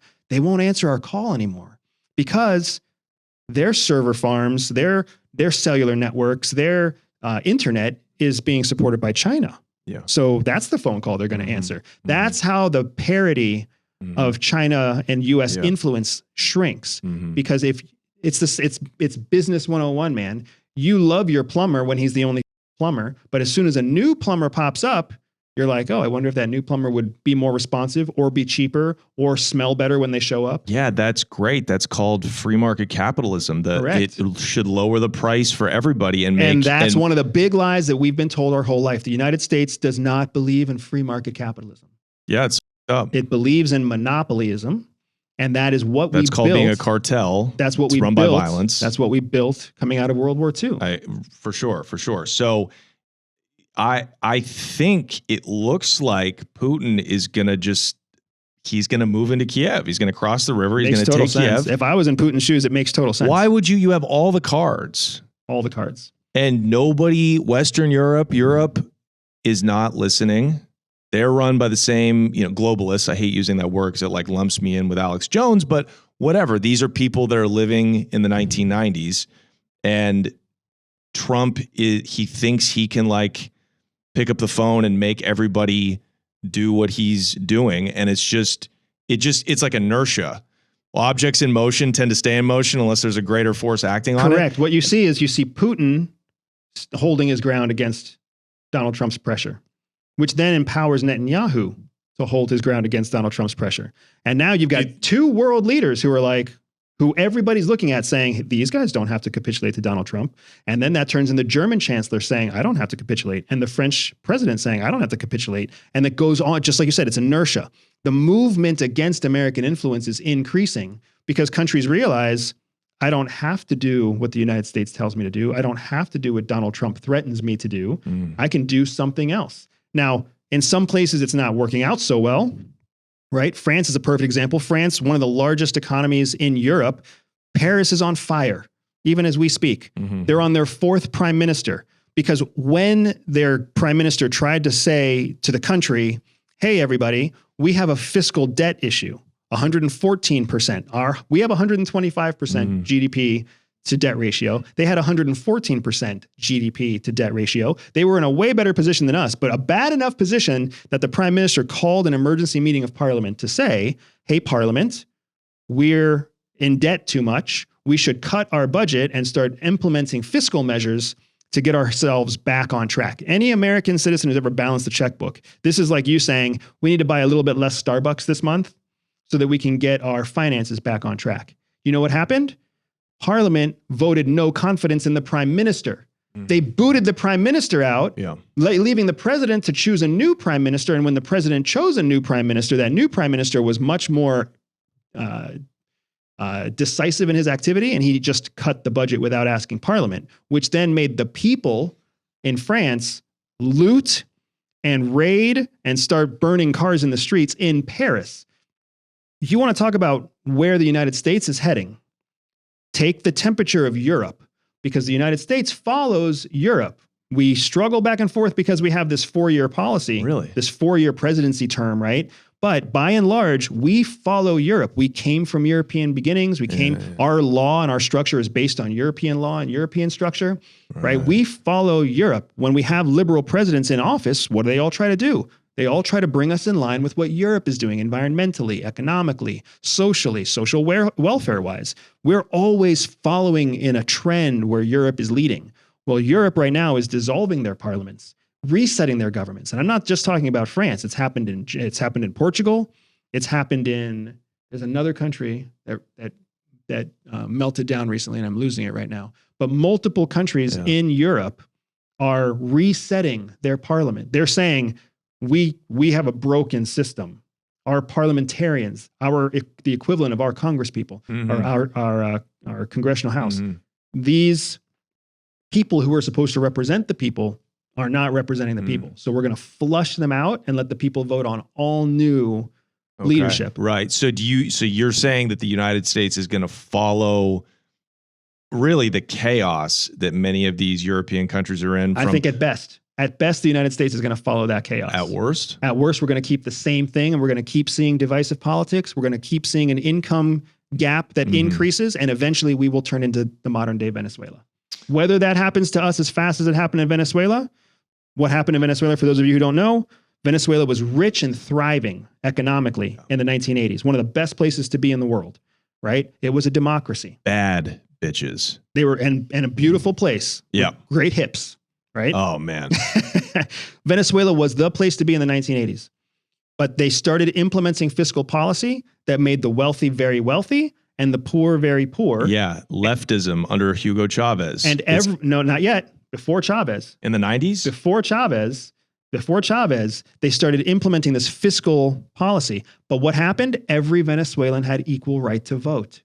So as the poor got bigger and the wealthy got smaller, when they went to the polls, they legally voted in Hugo Chavez. Yeah. Because Chavez was pandering to the poor masses. Right. And as soon as Chavez was in power, he nationalized all the wealth, which took away money from the wealthy. He started to distribute eggs and milk to the very poor, and they kept voting for him. And now the Venezuela we know today actually formed in less than 15 years.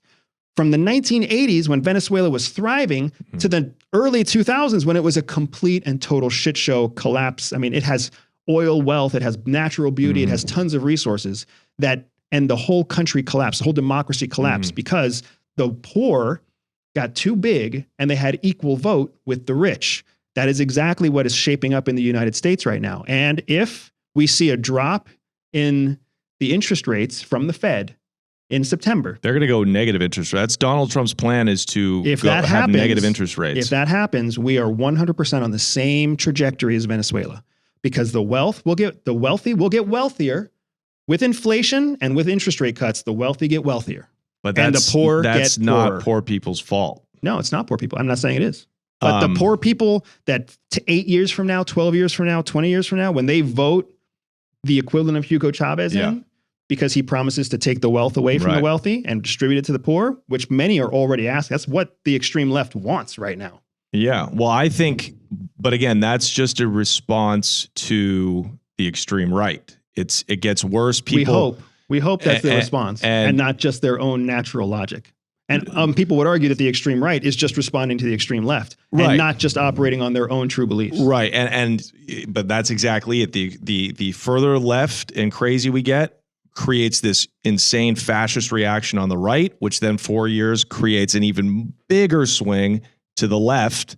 And again, I think that all comes back to governments being allowed to print money. But I basically asked about Putin and Netanyahu to say that it looks like the world's getting carved up. The hegemons are going to divide, or we're dividing the world up between three hegemons. Is that fair to say? No. Russia's going to Russia will be the major hegemon in Europe? Nope. It's an oversimplification. So in reality, what's happening right now geopolitically has been happening for about the last 5 years. It really started under Biden with the outcome of COVID-19. Okay. Right? The COVID crisis, which it used to be that if you just said that on a podcast, you would be demonetized and shut down. Right? Speaking of American freedoms.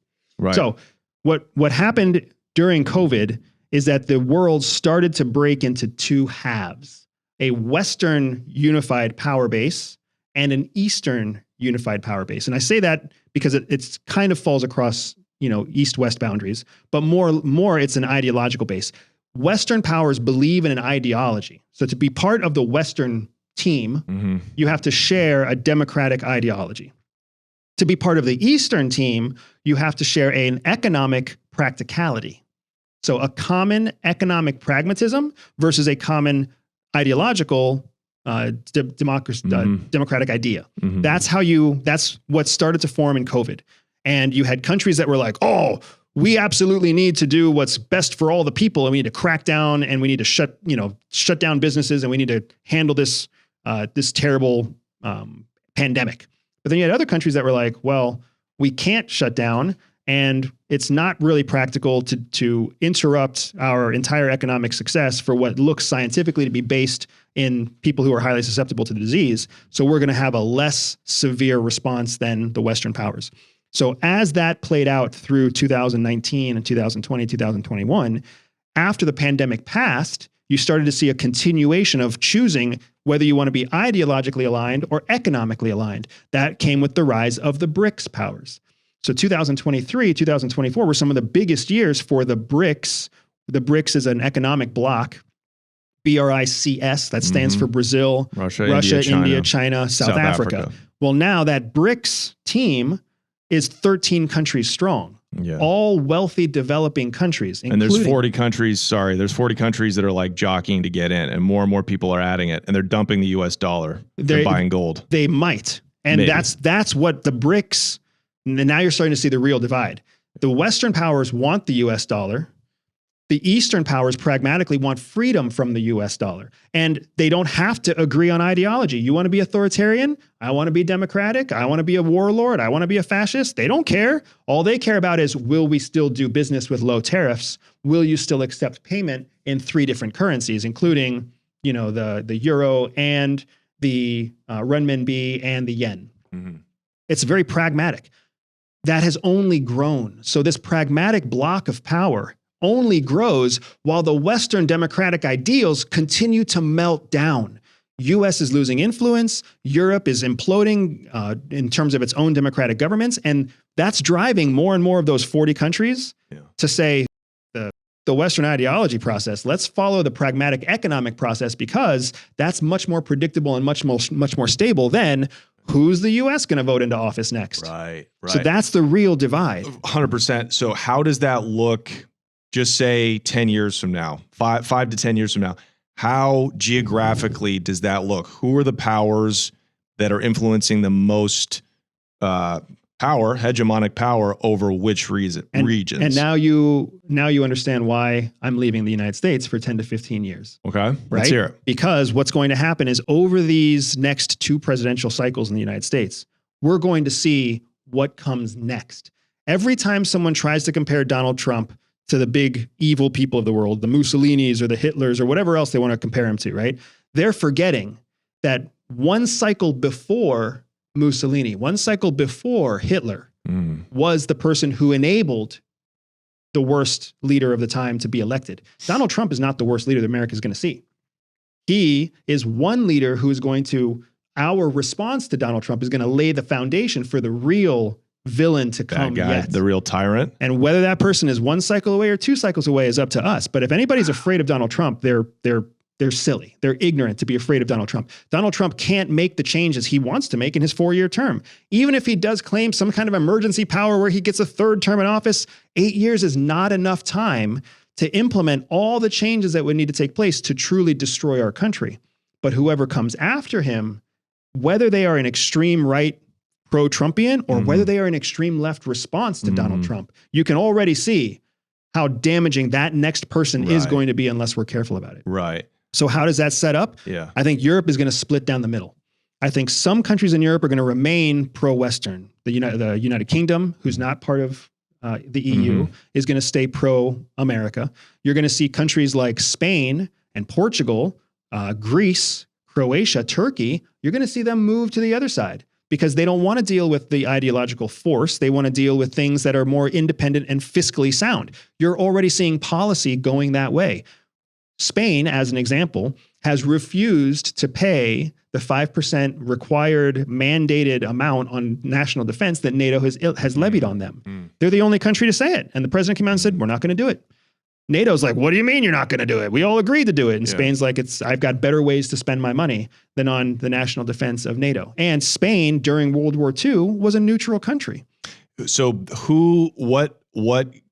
so they move closer to BRICS? So they move closer to BRICS. So, and Saudi Russia, Arabia, UAE move in that direction. I wouldn't be surprised if Israel moves. Israel's going to be very smart and play both sides like they do right now. Israel's incredibly cunning as a government. I want to make sure people understand this. Israel is a government. It is not Jewish people. It is a government. There are Jews who are also Israelis, But there are also Jews who are not Israeli at all. So when we get the terms mixed up and we call Jews Israelis and Israelis Jews, and an attack on Israel is an attack on Jews, that is ignorantly and patently false. Well, yeah, that's what they want you. That's the only narrative that they have left. It's the same argument with Palestinians and Hamas, or Palestinians and terrorists. They are completely different things. There are two different sides of Hamas. There's a militant wing that 12 countries, only 12 countries, identify as a terrorist group. And then there's a political body that was voted into power that the whole world sees, with the exception of the United States, as a valid political organization. Right. And that's just Hamas. And not all Palestinians fall under Hamas. Plenty of them fall under the Palestinian Authority. And we know that Netanyahu was reaching deep in his pockets for years to prop Hamas up. So don't let anybody tell you differently. That's a fact. And he probably knew that October 7th was coming. So let's turn, that's fascinating about Europe, about those kind of Southern European, probably Italy too. Yeah, I mean, you know what I mean? Countries are going to start to make decisions based off of their financial well-being, because the United States is not making decisions based off of our financial well-being right now. But with BRICS, who is Russia obviously like have the most influence over BRICS? China has the most influence over BRICS. China is the largest economic power in the BRICS right now. The key to everything is to look at logistical supply chains and technology export. Those are the only two things you need to focus on. If you look at who controls logistical movements, China. COVID-19, for anybody who was paying attention, showed us that the whole world of commerce transitioned through China. Everything. Everything was either shipped by China, made in China, touched in China. It moved through China. It moved on a Chinese ship. It did something, right? China was the hub of all of the world's commerce. And for the national security people who saw that, they were like, holy shit. We didn't even see this. If not for COVID-19, we would have missed the fact that China spent 20 years strategically becoming the hub of all international trade. Right. The second thing is that for those 20 years that they were building that, they were also building, like we talked about, their export of technology, their export of electric vehicles. Guess who's the biggest EV manufacturer in Europe? 1000%. South America. We were just in Colombia and Mexico. It's all Chinese-made affordable EVs. Yep, exactly right. Crazy. Exactly right. So they were creating their EV market. They were creating their telecommunications market. They were advancing their chip manufacturing capabilities. They were advancing AI. They have been light years ahead of us, building drones. They just finished this port in Lima, Peru. I don't know if they finished it, but maybe it's under construction. They might have finished it. Like, it's going to make Lima, Peru look like a place, like a spot. The Chinese did that, dude. Yep. And they didn't do that for free. They did that with agreements for long-term leases on the property and the ability to double use that location for their own national security purposes. 1000%. It's a genius move that they copied from us coming out of World War II.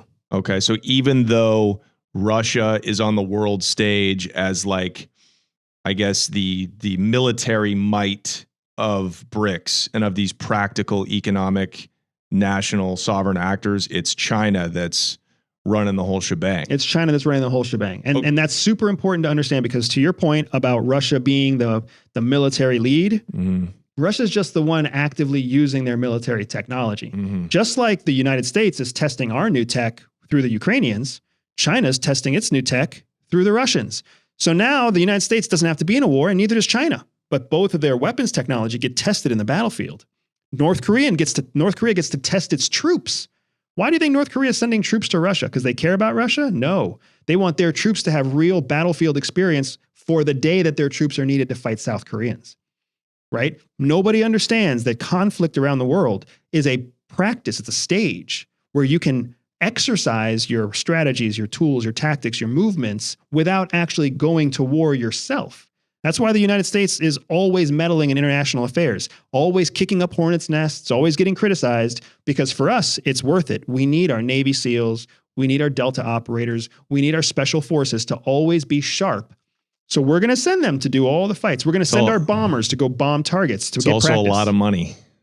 Don't forget about the money. It's a lot of money. There's a lot of money in the military industrial complex is not as big as it used to be, but there's a lot of palms getting greased in our Congress by, Lockheed Martin, Honeywell, all that. So fascinating. Israel and the larger Palestine.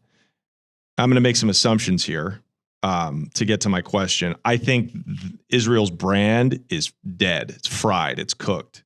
I think that they will probably they'll take it as far as they can in Gaza. But long term, I think economically and certainly politically, they're isolated. They're kind of finished. There's this I follow this guy. He's fascinating. He's a left-wing guy, but he's based in the Middle East, and he says that it's actually Saudi Arabia that's going to come in and act kind of like how China acts with their investments and all of these other like global South countries. It's Saudi Arabia that's going to come in and basically economically just absorb that whole region. And that's what's going to lead to like peace eventually. Like, where do you see Israel fitting into this BRICS versus the United States, battle for hegemonic power? Israel's going to play both sides. So first of all, to your point about the Israeli brand being fried, not even close. Because what people don't understand is that every action Israel has taken from the moment that the tide kind of turned against them in fighting Hamas, once they crossed the 35-ish thousand dead Gazans mark, and they're in the 60s, I think now. Oh, and by the way, that doesn't count the people under the rubble. That does not count the people under the rubble. So my point is just after they reached about that 35,000 dead mark, which was 6 months into the conflict, the actions that they started taking from that point forward, they knew were actions that were building international enmity, favor in their interest. Hatred, enmity. They're just the Dude, UN you're just talking condemned about them. The average dumbass who watches news. No, I'm Nobody talking cares about what the dumbass thinks. Nobody in geopolitics cares about what the average American or the average demonstrating Britain or what they. No, but that's people all over the world that nobody cares. That are protesting. Nobody cares. They care. Nobody cares about what they care about. Protesters don't matter. All right. Right? What matters is the governments. We've covered this. Okay. We've covered this all day. Got it. Governments, on a government level. Governments understand that Israel's doing everybody a favor. When Israel attacked and degraded Iran, it helped everybody who counted. It helped America. It helped Saudi Arabia. It helped Qatar. It helped Bahrain. It helped UAE. It helped everybody, governmentally speaking, when they degraded Iran. It helped everybody when they neutralized Hezbollah. It helped everybody when they neutralized Hamas. It helped everybody when they attacked the Houthis. So Israel gets to keep doing shit that other people like, governments like, even though the protesters don't like it. Israel made a mistake when they started going into Syria because the powers that be didn't want Israel in Syria. Saudi Arabia didn't want that. UAE didn't want that. America didn't want that. So they overstepped their boundaries and they had to correct themselves. So they did us all a favor and they attacked Iran. They did the same thing with Qatar. Nobody talks about this. When they attacked Qatar, they made everybody happy. Qatar is the country that is the finance hub of extremism worldwide. Yes, they also have the largest military base in the center of CENTCOM. Right. But they are a dirty, tricky country. And they support terrorism by having loose financial laws that fund terrorism. And they are also the home of Al Jazeera, which is the single largest reaching news source in the world that is actually favorably predisposed to Islamic extremism. Saudi Arabia, UAE, the United States, we all hate what Qatar does in the region. So when Israel bombed Qatar, right, it made everybody happy again. So Israel's winning back favor on a political level, on a nation state level, with Muslim leaders in that region. Right. And Netanyahu's he's a brilliant statesman because he understands that to win favor in backroom conversations, you have to take the bullets and the fire and the fury from everybody else. He was on a podcast recently with Trigonometry. Fantastic podcast. Yeah, good guys over at Trigonometry. Great guys over at Trigonometry. Those guys. No, those guys are solid, smart, brilliant dudes.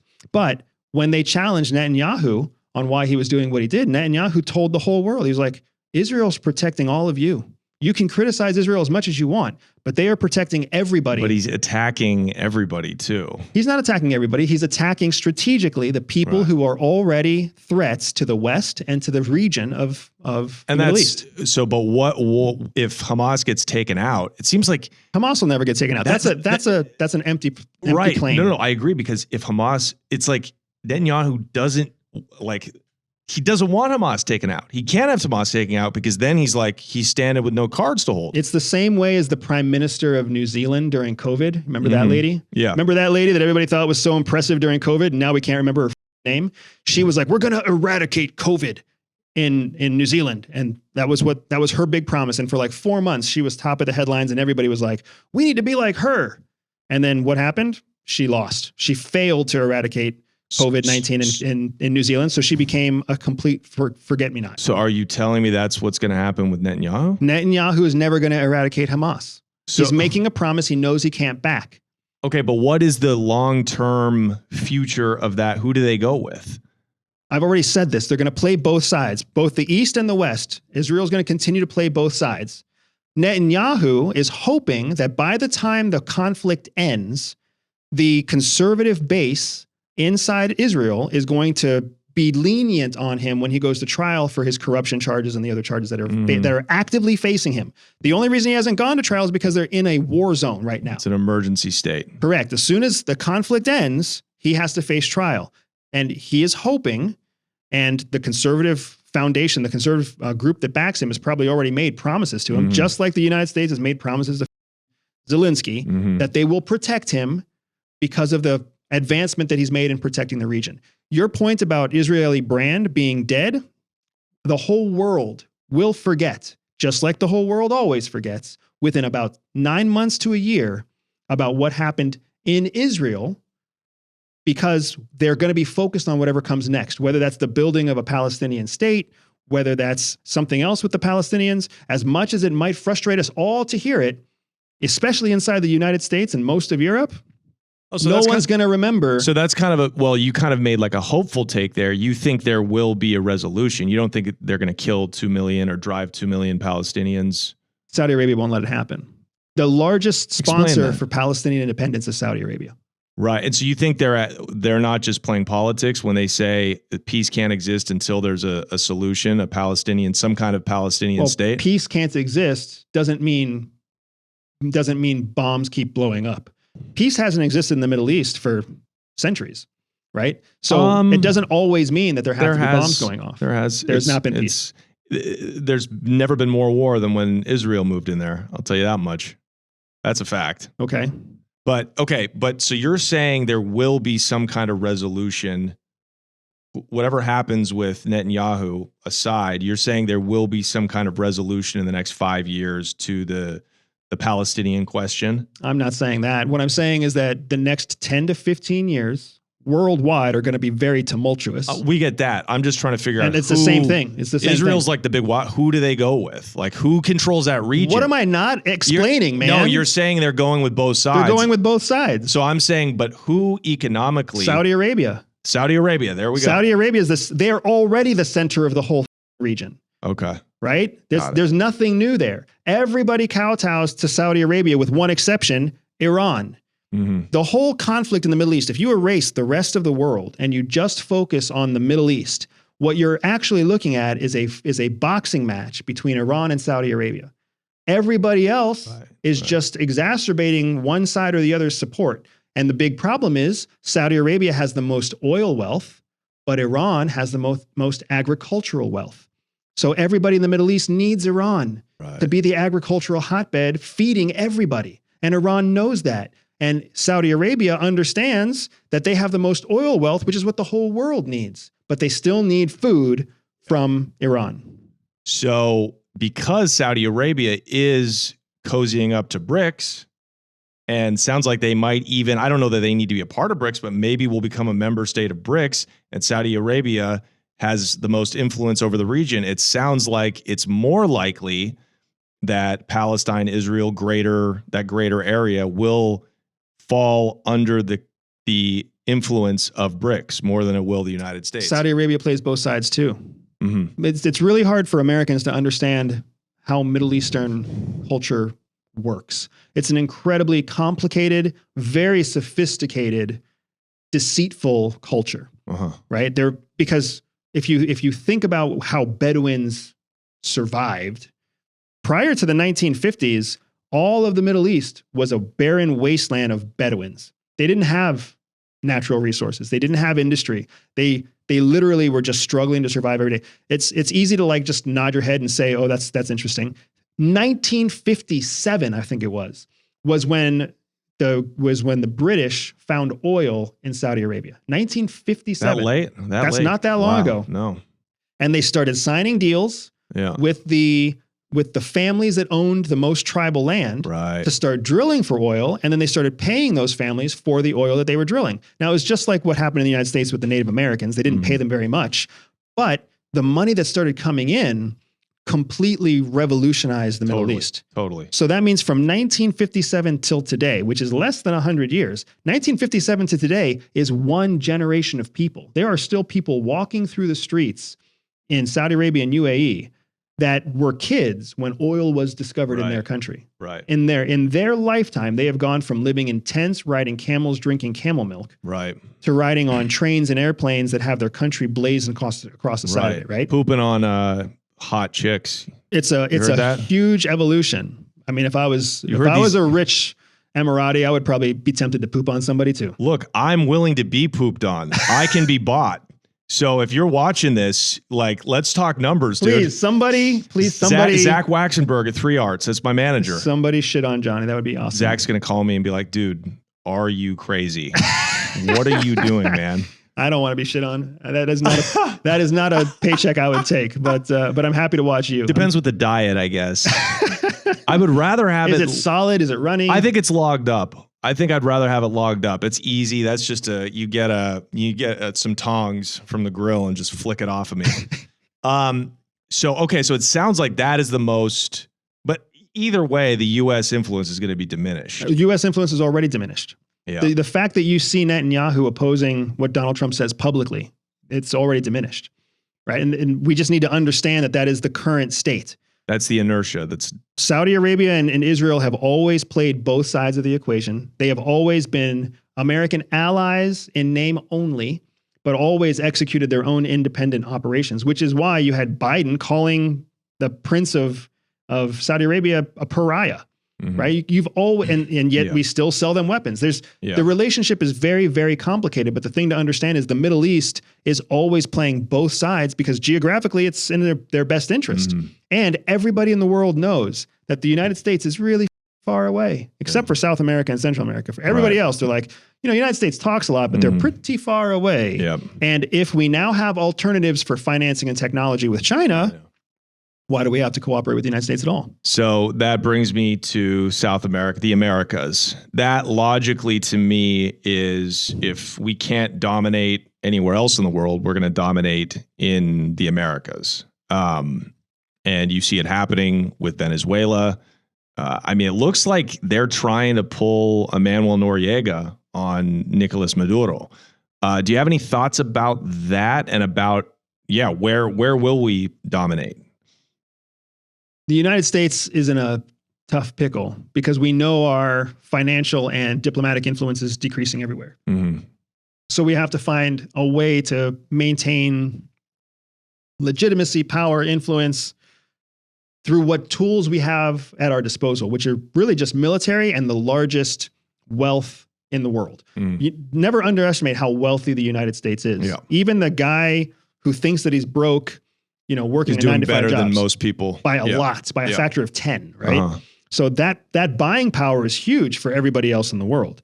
So what we're seeing with South America and Latin America is that they're within our sphere of economic influence to the point where we can motivate and incentivize them through things like tariffs, trade deals, et cetera, to kowtow to our political demands. Remember, we were talking about how the Western powers are ideological powers. So we're trying to kowtow. We're trying to get them to bend to our ideological will. Right. after decades where they came second or third on our list, Right. or third or fourth on our list, right? Right, Because right. what do we care about? When have we ever cared about Panama? When have we ever cared about Ecuador? When have we ever cared about Venezuela? Right? They don't. Only when they don't do what we want. Bingo. So now that the whole world is not doing what we want, I think you're right. You're seeing that the United States is saying, well, we need to demonstrate our power, at least in the Western hemisphere, Yeah. and even better in the northern and southern side of the Western hemisphere. Right. So to Canada, just as much as to Mexico, just as much as to Venezuela, right? But, and we're seeing that with these unprecedented attacks on drug boats Yeah. in international Alleged drug waters. boats. I just want to point that out. Alleged drug boats. What is the legality of that It's from tricky. your standpoint? I'm pretty sure it's illegal. I'm pretty sure it's illegal. But then again, so was our bombing of Iran. That was illegal. So is the invasion of Iraq. Ukraine. That was illegal. So is the killing of Gaza. I mean, there's so much. What's happening is we're becoming indoctrinated. We're becoming less sensitive, desensitized to illegal acts of violence all over the world and even here at home. Do you think it's tricky because Maduro, I think he took power. I think he rigged his first election back in like 2016, but I think his most recent election, he actually won fair and square. That's funny because most of the people that I talk to, it's the other way around. That the first He one won was the first fair, one? and the second one was rigged. Interesting. That's Yeah, I how don't know. most people in my like intel circles believe that that's more likely the case. Regardless, regime change anywhere is very difficult to pull off Even in Venezuela. because you don't know who's going to come next. You don't know who's going to come next. And Venezuela is still a country where all those poor masses have an equal vote. So if you truly want a democratic vote, you're not going to like who they pick. They also have big oil contracts now. They have big export contracts with Russia, with Iran, With India. with India, with China. All of those are BRICS countries. I know. So, I mean, there's no good solution and there's no good clean answer. That's why the United States is lined up for 10 to 15 years of pain. And in those 10 to 15 years, we will decide whether or not we end our pain or we guarantee more pain. How do we end our pain? With some kind of drastic Fentanyl. change to policy that is going to make a lot of people uncomfortable, or fentanyl. Maybe that is the policy, mandatory fentanyl. That will definitely make people not care about what's happening. Okay.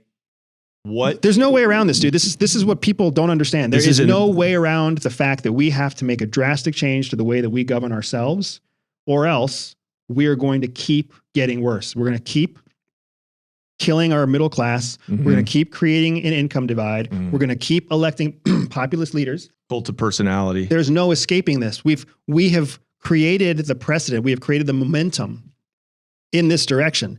So unless we, the people, make some kind of drastic change, it's going to keep going in that direction. What other freedom, we spoke about like the freedom to express an opinion, right? Is the reason for you want to take your children out of the United States. What are some of the other things that need to change? Some of the other freedoms, whether they're cultural or political, that you think your family can enjoy better elsewhere? What are some of the other things? So I want to clarify again, it's not that I'm afraid of the government encroaching on the rights of my children or myself or my family. It's because of the culture. The average everyday person is starting to accept the normalization of these extreme political beliefs, which leaves people either very vocal or very quiet. Isolated. Yeah. And I don't want my children to think that that is what America is. I want my children to understand America is far more special than even the average American understands. But the only way to give them that perspective is to get them out of here. Anybody who's traveled outside of the United States, you being one of them, you have seen how the world works. And you have seen what it is about the United States that makes us so special. Turn on your sink and you can drink the water that comes out of your sink. You can't do that in most of the world. You can go to a restaurant and expect the food to be clean. You can't expect that in most of the world, right? Only in your first world Western ideological countries do they even have the systems in place to make sure that food and water are clean or available to people, right? The United States is an extremely special place. That's why I served in uniform. That's why I served at CIA. It's why we did what we did in our book Shadow Cell. It's because we believe in the United States. But what the United States is choosing to do to itself right now is not what so many veterans, is not what so many of us fought for 5 years ago, 10 years ago, 25 years ago. It's not what the boomers fought for either. The United States is going through its adolescence. We are forgetting how young we are as a country compared to everybody else, right? There were kingdoms in France. There was an empire in Turkey long before there was there was a constitution of the United States, right? So we have to evolve. Our Civil War was so recent that it's laughable to all the other countries who have had civil wars. Yeah. Right? My grandpa met people that fought in the Civil War. How crazy is that? And that's how recent this stuff was, right? So the United States is going through its adolescence to decide what we really want to be. Don't forget, the United States is a giant experiment. This whole idea of representative democracy is a giant experiment. So while the United States figures that out, I have to take the very real responsibility of being a father first. I'm not a patriot first. I'm not a businessman first. I'm not even a husband first. Anybody who's a parent knows that this is the reality. When your kids are under the age of 18, you don't get to be any of those things first. You have to be a father first. You have to protect your children, feed your children, educate your children, care for your children. I believe I can do all of those things and equip my children to be more successful as global citizens if I take them out of the United States for the period of time that the United States decides what it wants to be. But is it like racism? No. Is it the United States is not a racist country. Is it education then? Nope. So then what do you not like about you live a great life? It has nothing to do with not liking the United States. That's my whole point. The United States is it's going to go through some very difficult times. Very simple understanding, right? I can see that you're confused. Here's a very simple example. If I continue my life, I live a great life, just like you said. We've got a multi-million-dollar business. We've got a huge media footprint. Like life is grand, right? I'm traveling all over the world all the time. It's great. I'm not bitching about my life. If the United States goes where I think it's going to go, we're going to see continued inflation of the US dollar, which means every US dollar that we have is going to comparatively decrease in value against foreign currency. Now, what happens if I take my family and we live in Europe, anywhere in Europe? Let's just throw out a country, Greece, right? We live in Greece. We convert our US dollars, which are constantly inflating. We convert our US dollars into euros, which is a very stable currency. In the same period of time, in 5 years worth of time, the amount of US dollars goes down because the value of those US dollars goes down because inflation is going up. The euro is stable. So every time I convert those dollars to euros, my euros stay stable. So you get wealthier. I get wealthier when I come back to the United States because now my euros are worth $4 each. Right. So, and I get to do that at the same time that I show my children what life is like outside the United States, that I teach them a second or a third language, that we live on beautiful white coastal beaches outside of anybody's conflict zone, because no one's going to drop bombs on Greece anytime soon. No one's going to invade Greece anytime soon, right? Greece has its own issues if you're Greek, but if you're an American citizen living abroad, life is even grander than if you're an American citizen in the United States. That's what I want my children to understand. That's what CIA taught me. It's so much more convenient to be an American outside of the United States than to be an American inside of the United States. Doesn't mean I'm going to renounce my citizenship. I'm going to keep being an American taxpayer. I'm going to keep being an American voter. I'm going to keep being an American apologist because I love the fucking United States.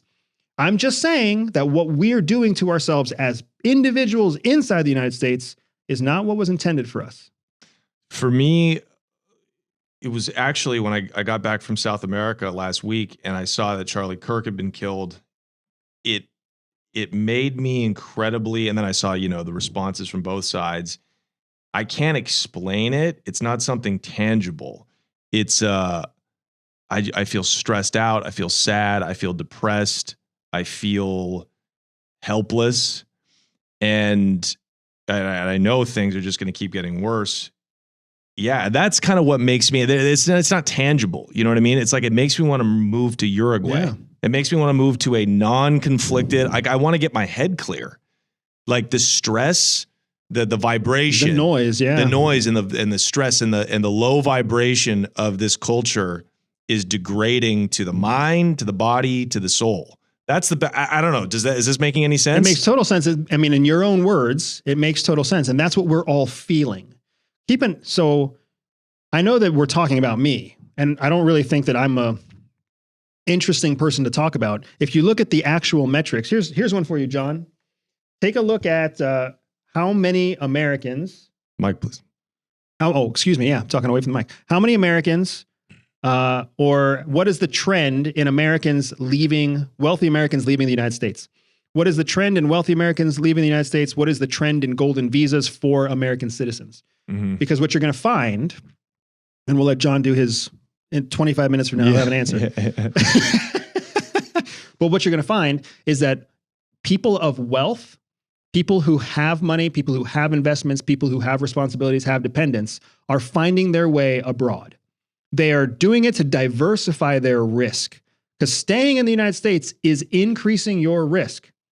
Even if you have money, keeping your money in the United States is increasing risk. So they're diversifying it in foreign stock markets and foreign property and foreign businesses. Right. Not because they don't believe in the United States, but because it's wise to diversify risk, because it's very unpredictable here right now. So I might be the one talking about it on air, but there are tens of thousands of people who are not talking about it, who have net worths of 2 to 200 million, who are all investing abroad. And it's not even just the millionaires, it's remote workers. True. That's why they hate them in Mexico City, because these gringos move there and, they're just kind of shitheads. They don't speak the language. They're annoying, and they drive the price of rent up. So there's problems with Americans going abroad too, but it's the foreign work. It's the person that works for Google in LA that makes $150,000 a year, doesn't have to go into the office. 150 in LA ain't shit. Right. But when they go to Idaho or when they go to South America, you can work and live in Medellin, right? So, okay. It just makes sense. And it just makes sense for the people who have the opportunity to do that. So then the only people who are really looking at it saying, why would you do that, are all the people who don't have the opportunity to do that. Right. And who are either jealous or recognize that they have not invested in themselves to the point where they can make that jump yet. Here's one of the things that's fascinating. Only 20 of all the people in the United States eligible for a passport, only 25% have a passport. So only 1 out of every 4 people eligible for a passport actually has a passport, which means they can't leave the country. Everybody's eligible. Every citizen is above 18. Over 18, yep, exactly is eligible right. for a passport. So people I think it's increasing, but you're right. Americans basically don't go anywhere. Of the 25% of people that have a passport, only 25% use their passport to go further than Canada or Mexico. Right.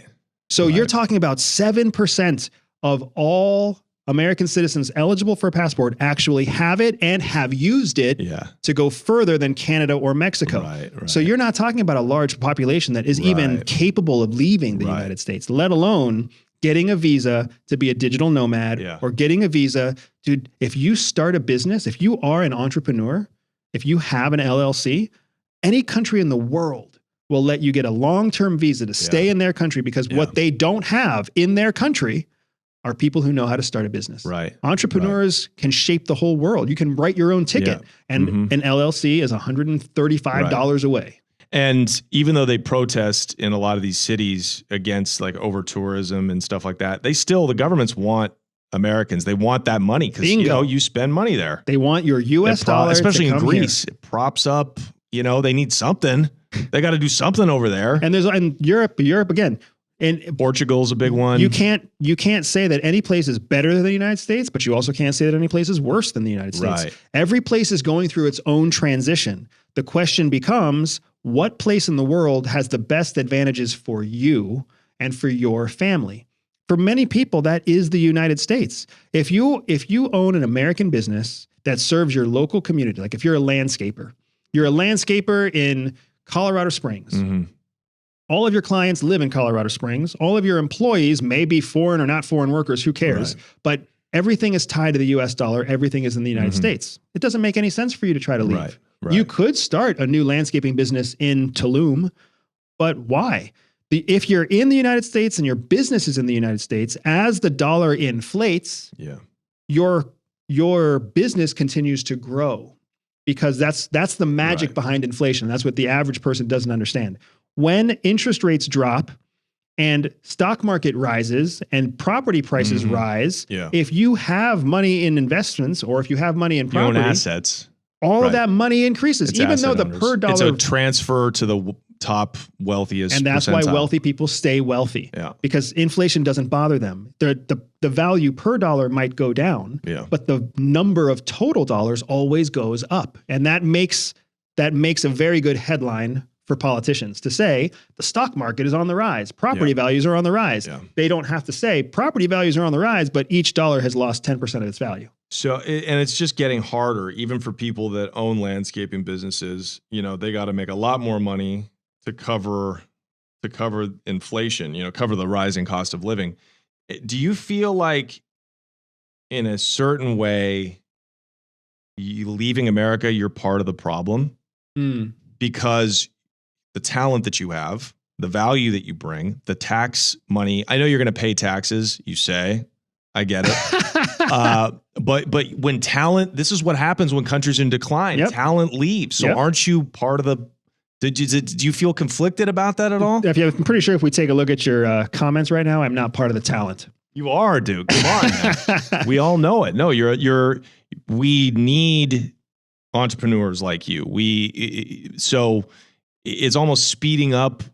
It's speeding up the problem. It's a valid point. And this is what all people need to understand. Like, if you love America, stay and fight for it. Yeah, but is the argument. How many people have stayed in relationships because they love the other person more than that person loved them? Right? Yeah. We have to keep that in mind. We have to keep that in mind. The federal government, the government is not there to take care of the people. The government is there to take care of the government. The relationship between the government and the people is that the people get the benefits of the government if they follow the laws and pay taxes. The government gets the benefits of the people if the government incentivizes the people to stay. The reason the United States exists is because other governments around the world couldn't incentivize their people to stay. So their people left and came here. Our government needs a reminder that its job is to incentivize us to stay, because we can leave too, right? So you're not getting enough for your money. So why would I invest my money, my time, my family here when I could take them somewhere else? Maybe I'm wrong. Maybe I take them to whatever, Greece, Croatia, Georgia. Maybe I take them somewhere else and it's a massive mistake. Well, guess what we're going to do? We're going to pick ourselves up by our bootstraps and come right back home again and then try it again here. Right. But that failure is on us. We need to understand, everybody needs to understand that the reason wealthy people are leaving, the reason that people are diversifying their investments outside of US currency and outside of US property is because the government is not incentivizing those people to stay. Totally. You know who does a really good job of that, unfortunately, are the Arab states. Those governments really, they act as literally like we're at your service, like you're at a hotel. Absolutely. And they're really incentivizing people. And you're absolutely right. It's it's a relationship. I'm not getting enough reciprocity out of this relationship. That makes sense, dude. That makes sense. But you're not going anywhere to fail, though. Well, the goal is never to fail. Yeah. Right. The goal for us is partly to focus on the family, which means I get to kind of leave this world behind, right? Totally. Change my appearance, stop appearing all over the world, or stop traveling so much. Yeah, man, and just be with my kids, especially when my kids hit their teenage years, and when they really need that mentorship from dad, right? That's the job. Right. So that's what I got to do. Do you see, so something is radically needs to be altered in the way that the government is organized, set up, run, its relationship to its citizens? Do you see a world where the United States breaks up into 4 countries? No, I don't see that happening, because strategically the government understands, and all of the states understand, state governments understand too, we need to be one unified country. That's what made the Civil War worth it. The Civil War, we're only paying lip service to what the Civil War was really about. it wasn't about slavery. It wasn't about abuses among races. It was because the government of the United States understood that states needed to reach from coast to coast. That's what we needed. It wasn't even about states' rights. It was about we needed to unify consistently, because as one single country, we would always be safer than if we were north and south or east and west or something else. Right now, the United States only has two borders that it has to worry about: Mexico and Canada. Mm-hmm. Replace us with something like Israel, replace us with something like Jordan, replace us with something like Russia. You have multiple countries at your borders all the time. You're always at risk. Somebody somewhere for some reason could invade, sneak a bomb across, steal, who knows what. So we needed one unified country from coast to coast, because that gave us the oceans as our buffer zone. So, but the reason they wanted to leave, I hear that. I mean, it's when you go look at like what President Tyler, and I think it was Tyler or Polk, he's the one that's like, we got to invade Mexico. We got to take California because we need that Pacific route. We need the protection of the Pacific Ocean, but also access to the Orient, the Chinese and Asian markets for trade. But the reason the South wanted to split up is because we were like, we don't want to be surrounded by slave states. So that's the reason they wanted to break up. So it was about keeping the Union together, but we can't have this slavery thing anymore. It's the question of, the South wanted slavery. I know. And we did not want to be surrounded. They wanted to keep pressing slavery further and further west. And if you listen to what Lincoln said, we're going to be surrounded pretty soon. We're going to be free states surrounded by slave states. And people didn't want it. And when it made sense to people. It was a practical reason. Both North and South wanted one unified country from coast to coast. But it couldn't be. One be. wanted agriculture base, one wanted industrial base, and that's where the slave argument came from, correct? For sure. Yeah. And it's the reason that there has to be a resolution to the Palestinians, the Gazans. For Israel, they have a different calculation, because here's the major difference is that Palestinians have been marginalized for so long, they have no economy.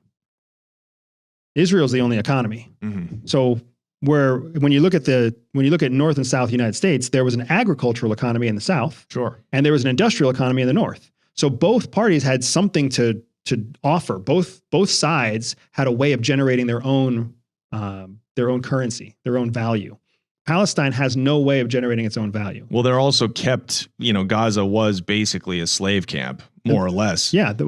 Regardless of why, that's the major difference between the outcome of the United States Civil War and what we're seeing in Israel. I guess I mean, like for Saudi Arabia, if we're going to assume that they're going to be the dominant hegemon, they're like, we will work with you, Israel, but this has to be resolved. Just like, hey, slave states, we'll bring you, we don't want to kick you out of the Union.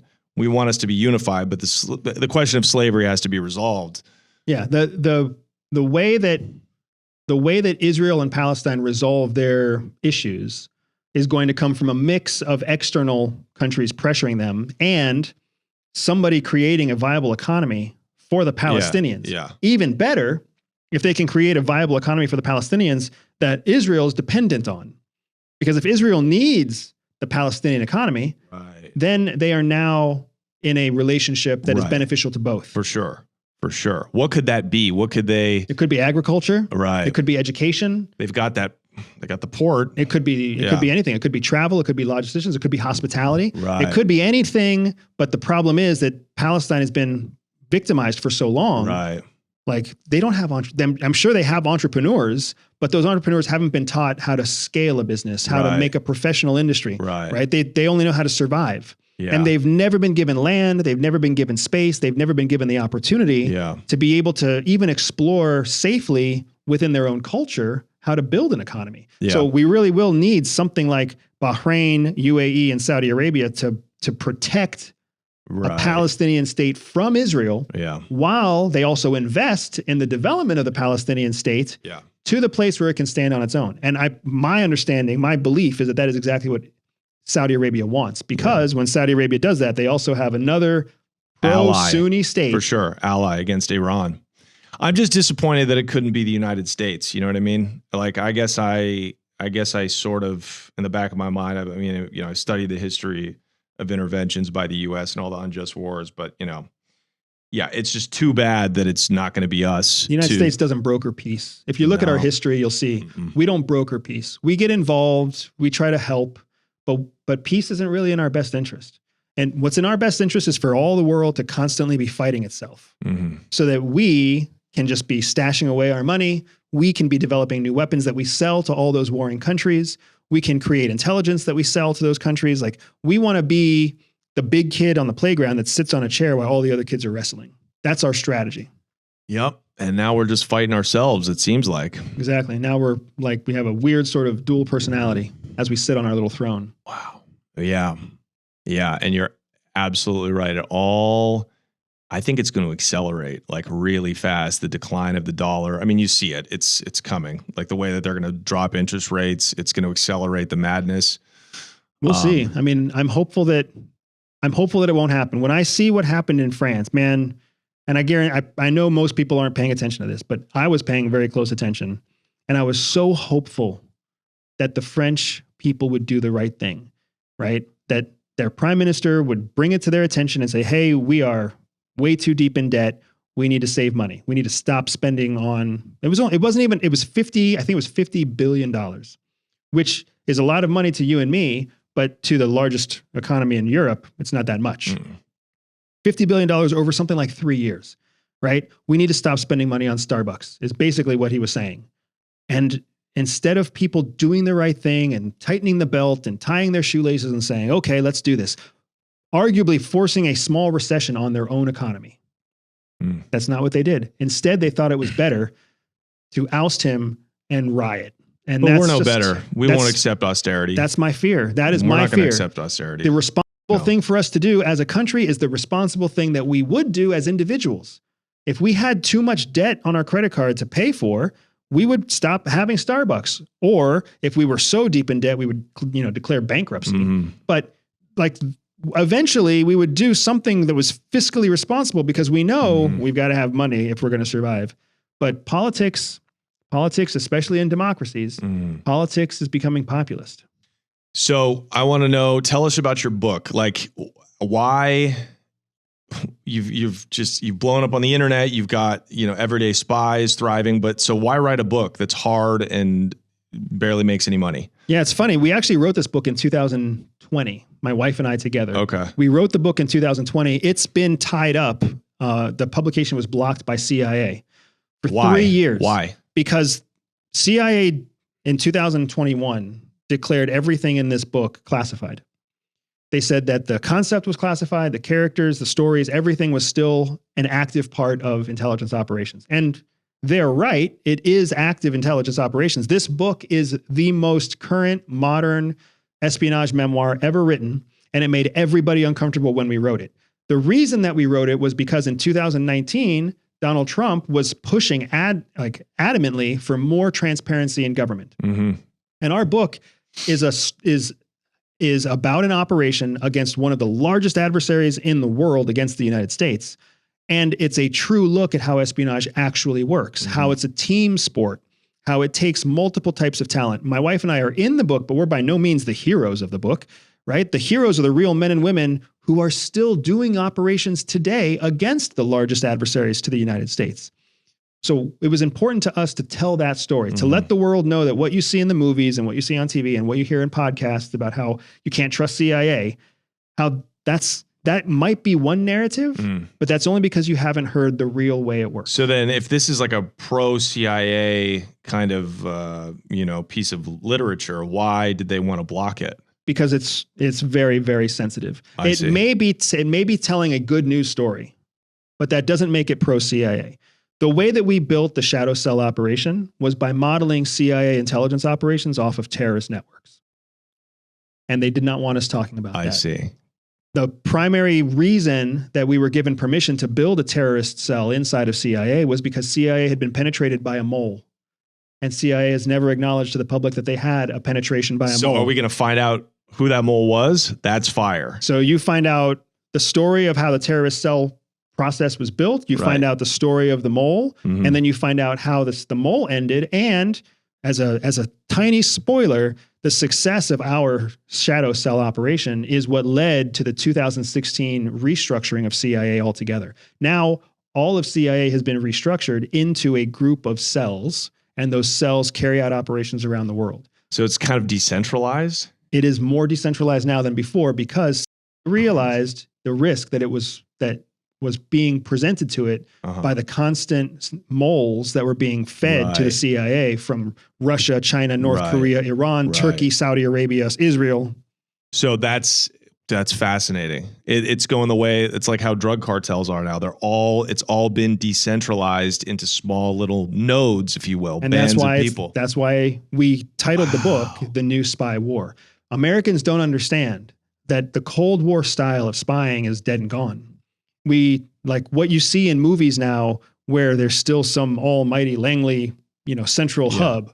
That's not the way it works anymore. Now, the 20 years of war that we spent, and for all the military veterans out there who lost friends in the war, like I did, their lives were not spent in vain. Even though we abandoned Afghanistan, the veterans that died fighting the war on terror, they were the reason that we learned how terrorist networks worked. They were the reason that we were able to understand and replicate the strengths of terrorism and use it to defend the homeland and take the fight to the enemy.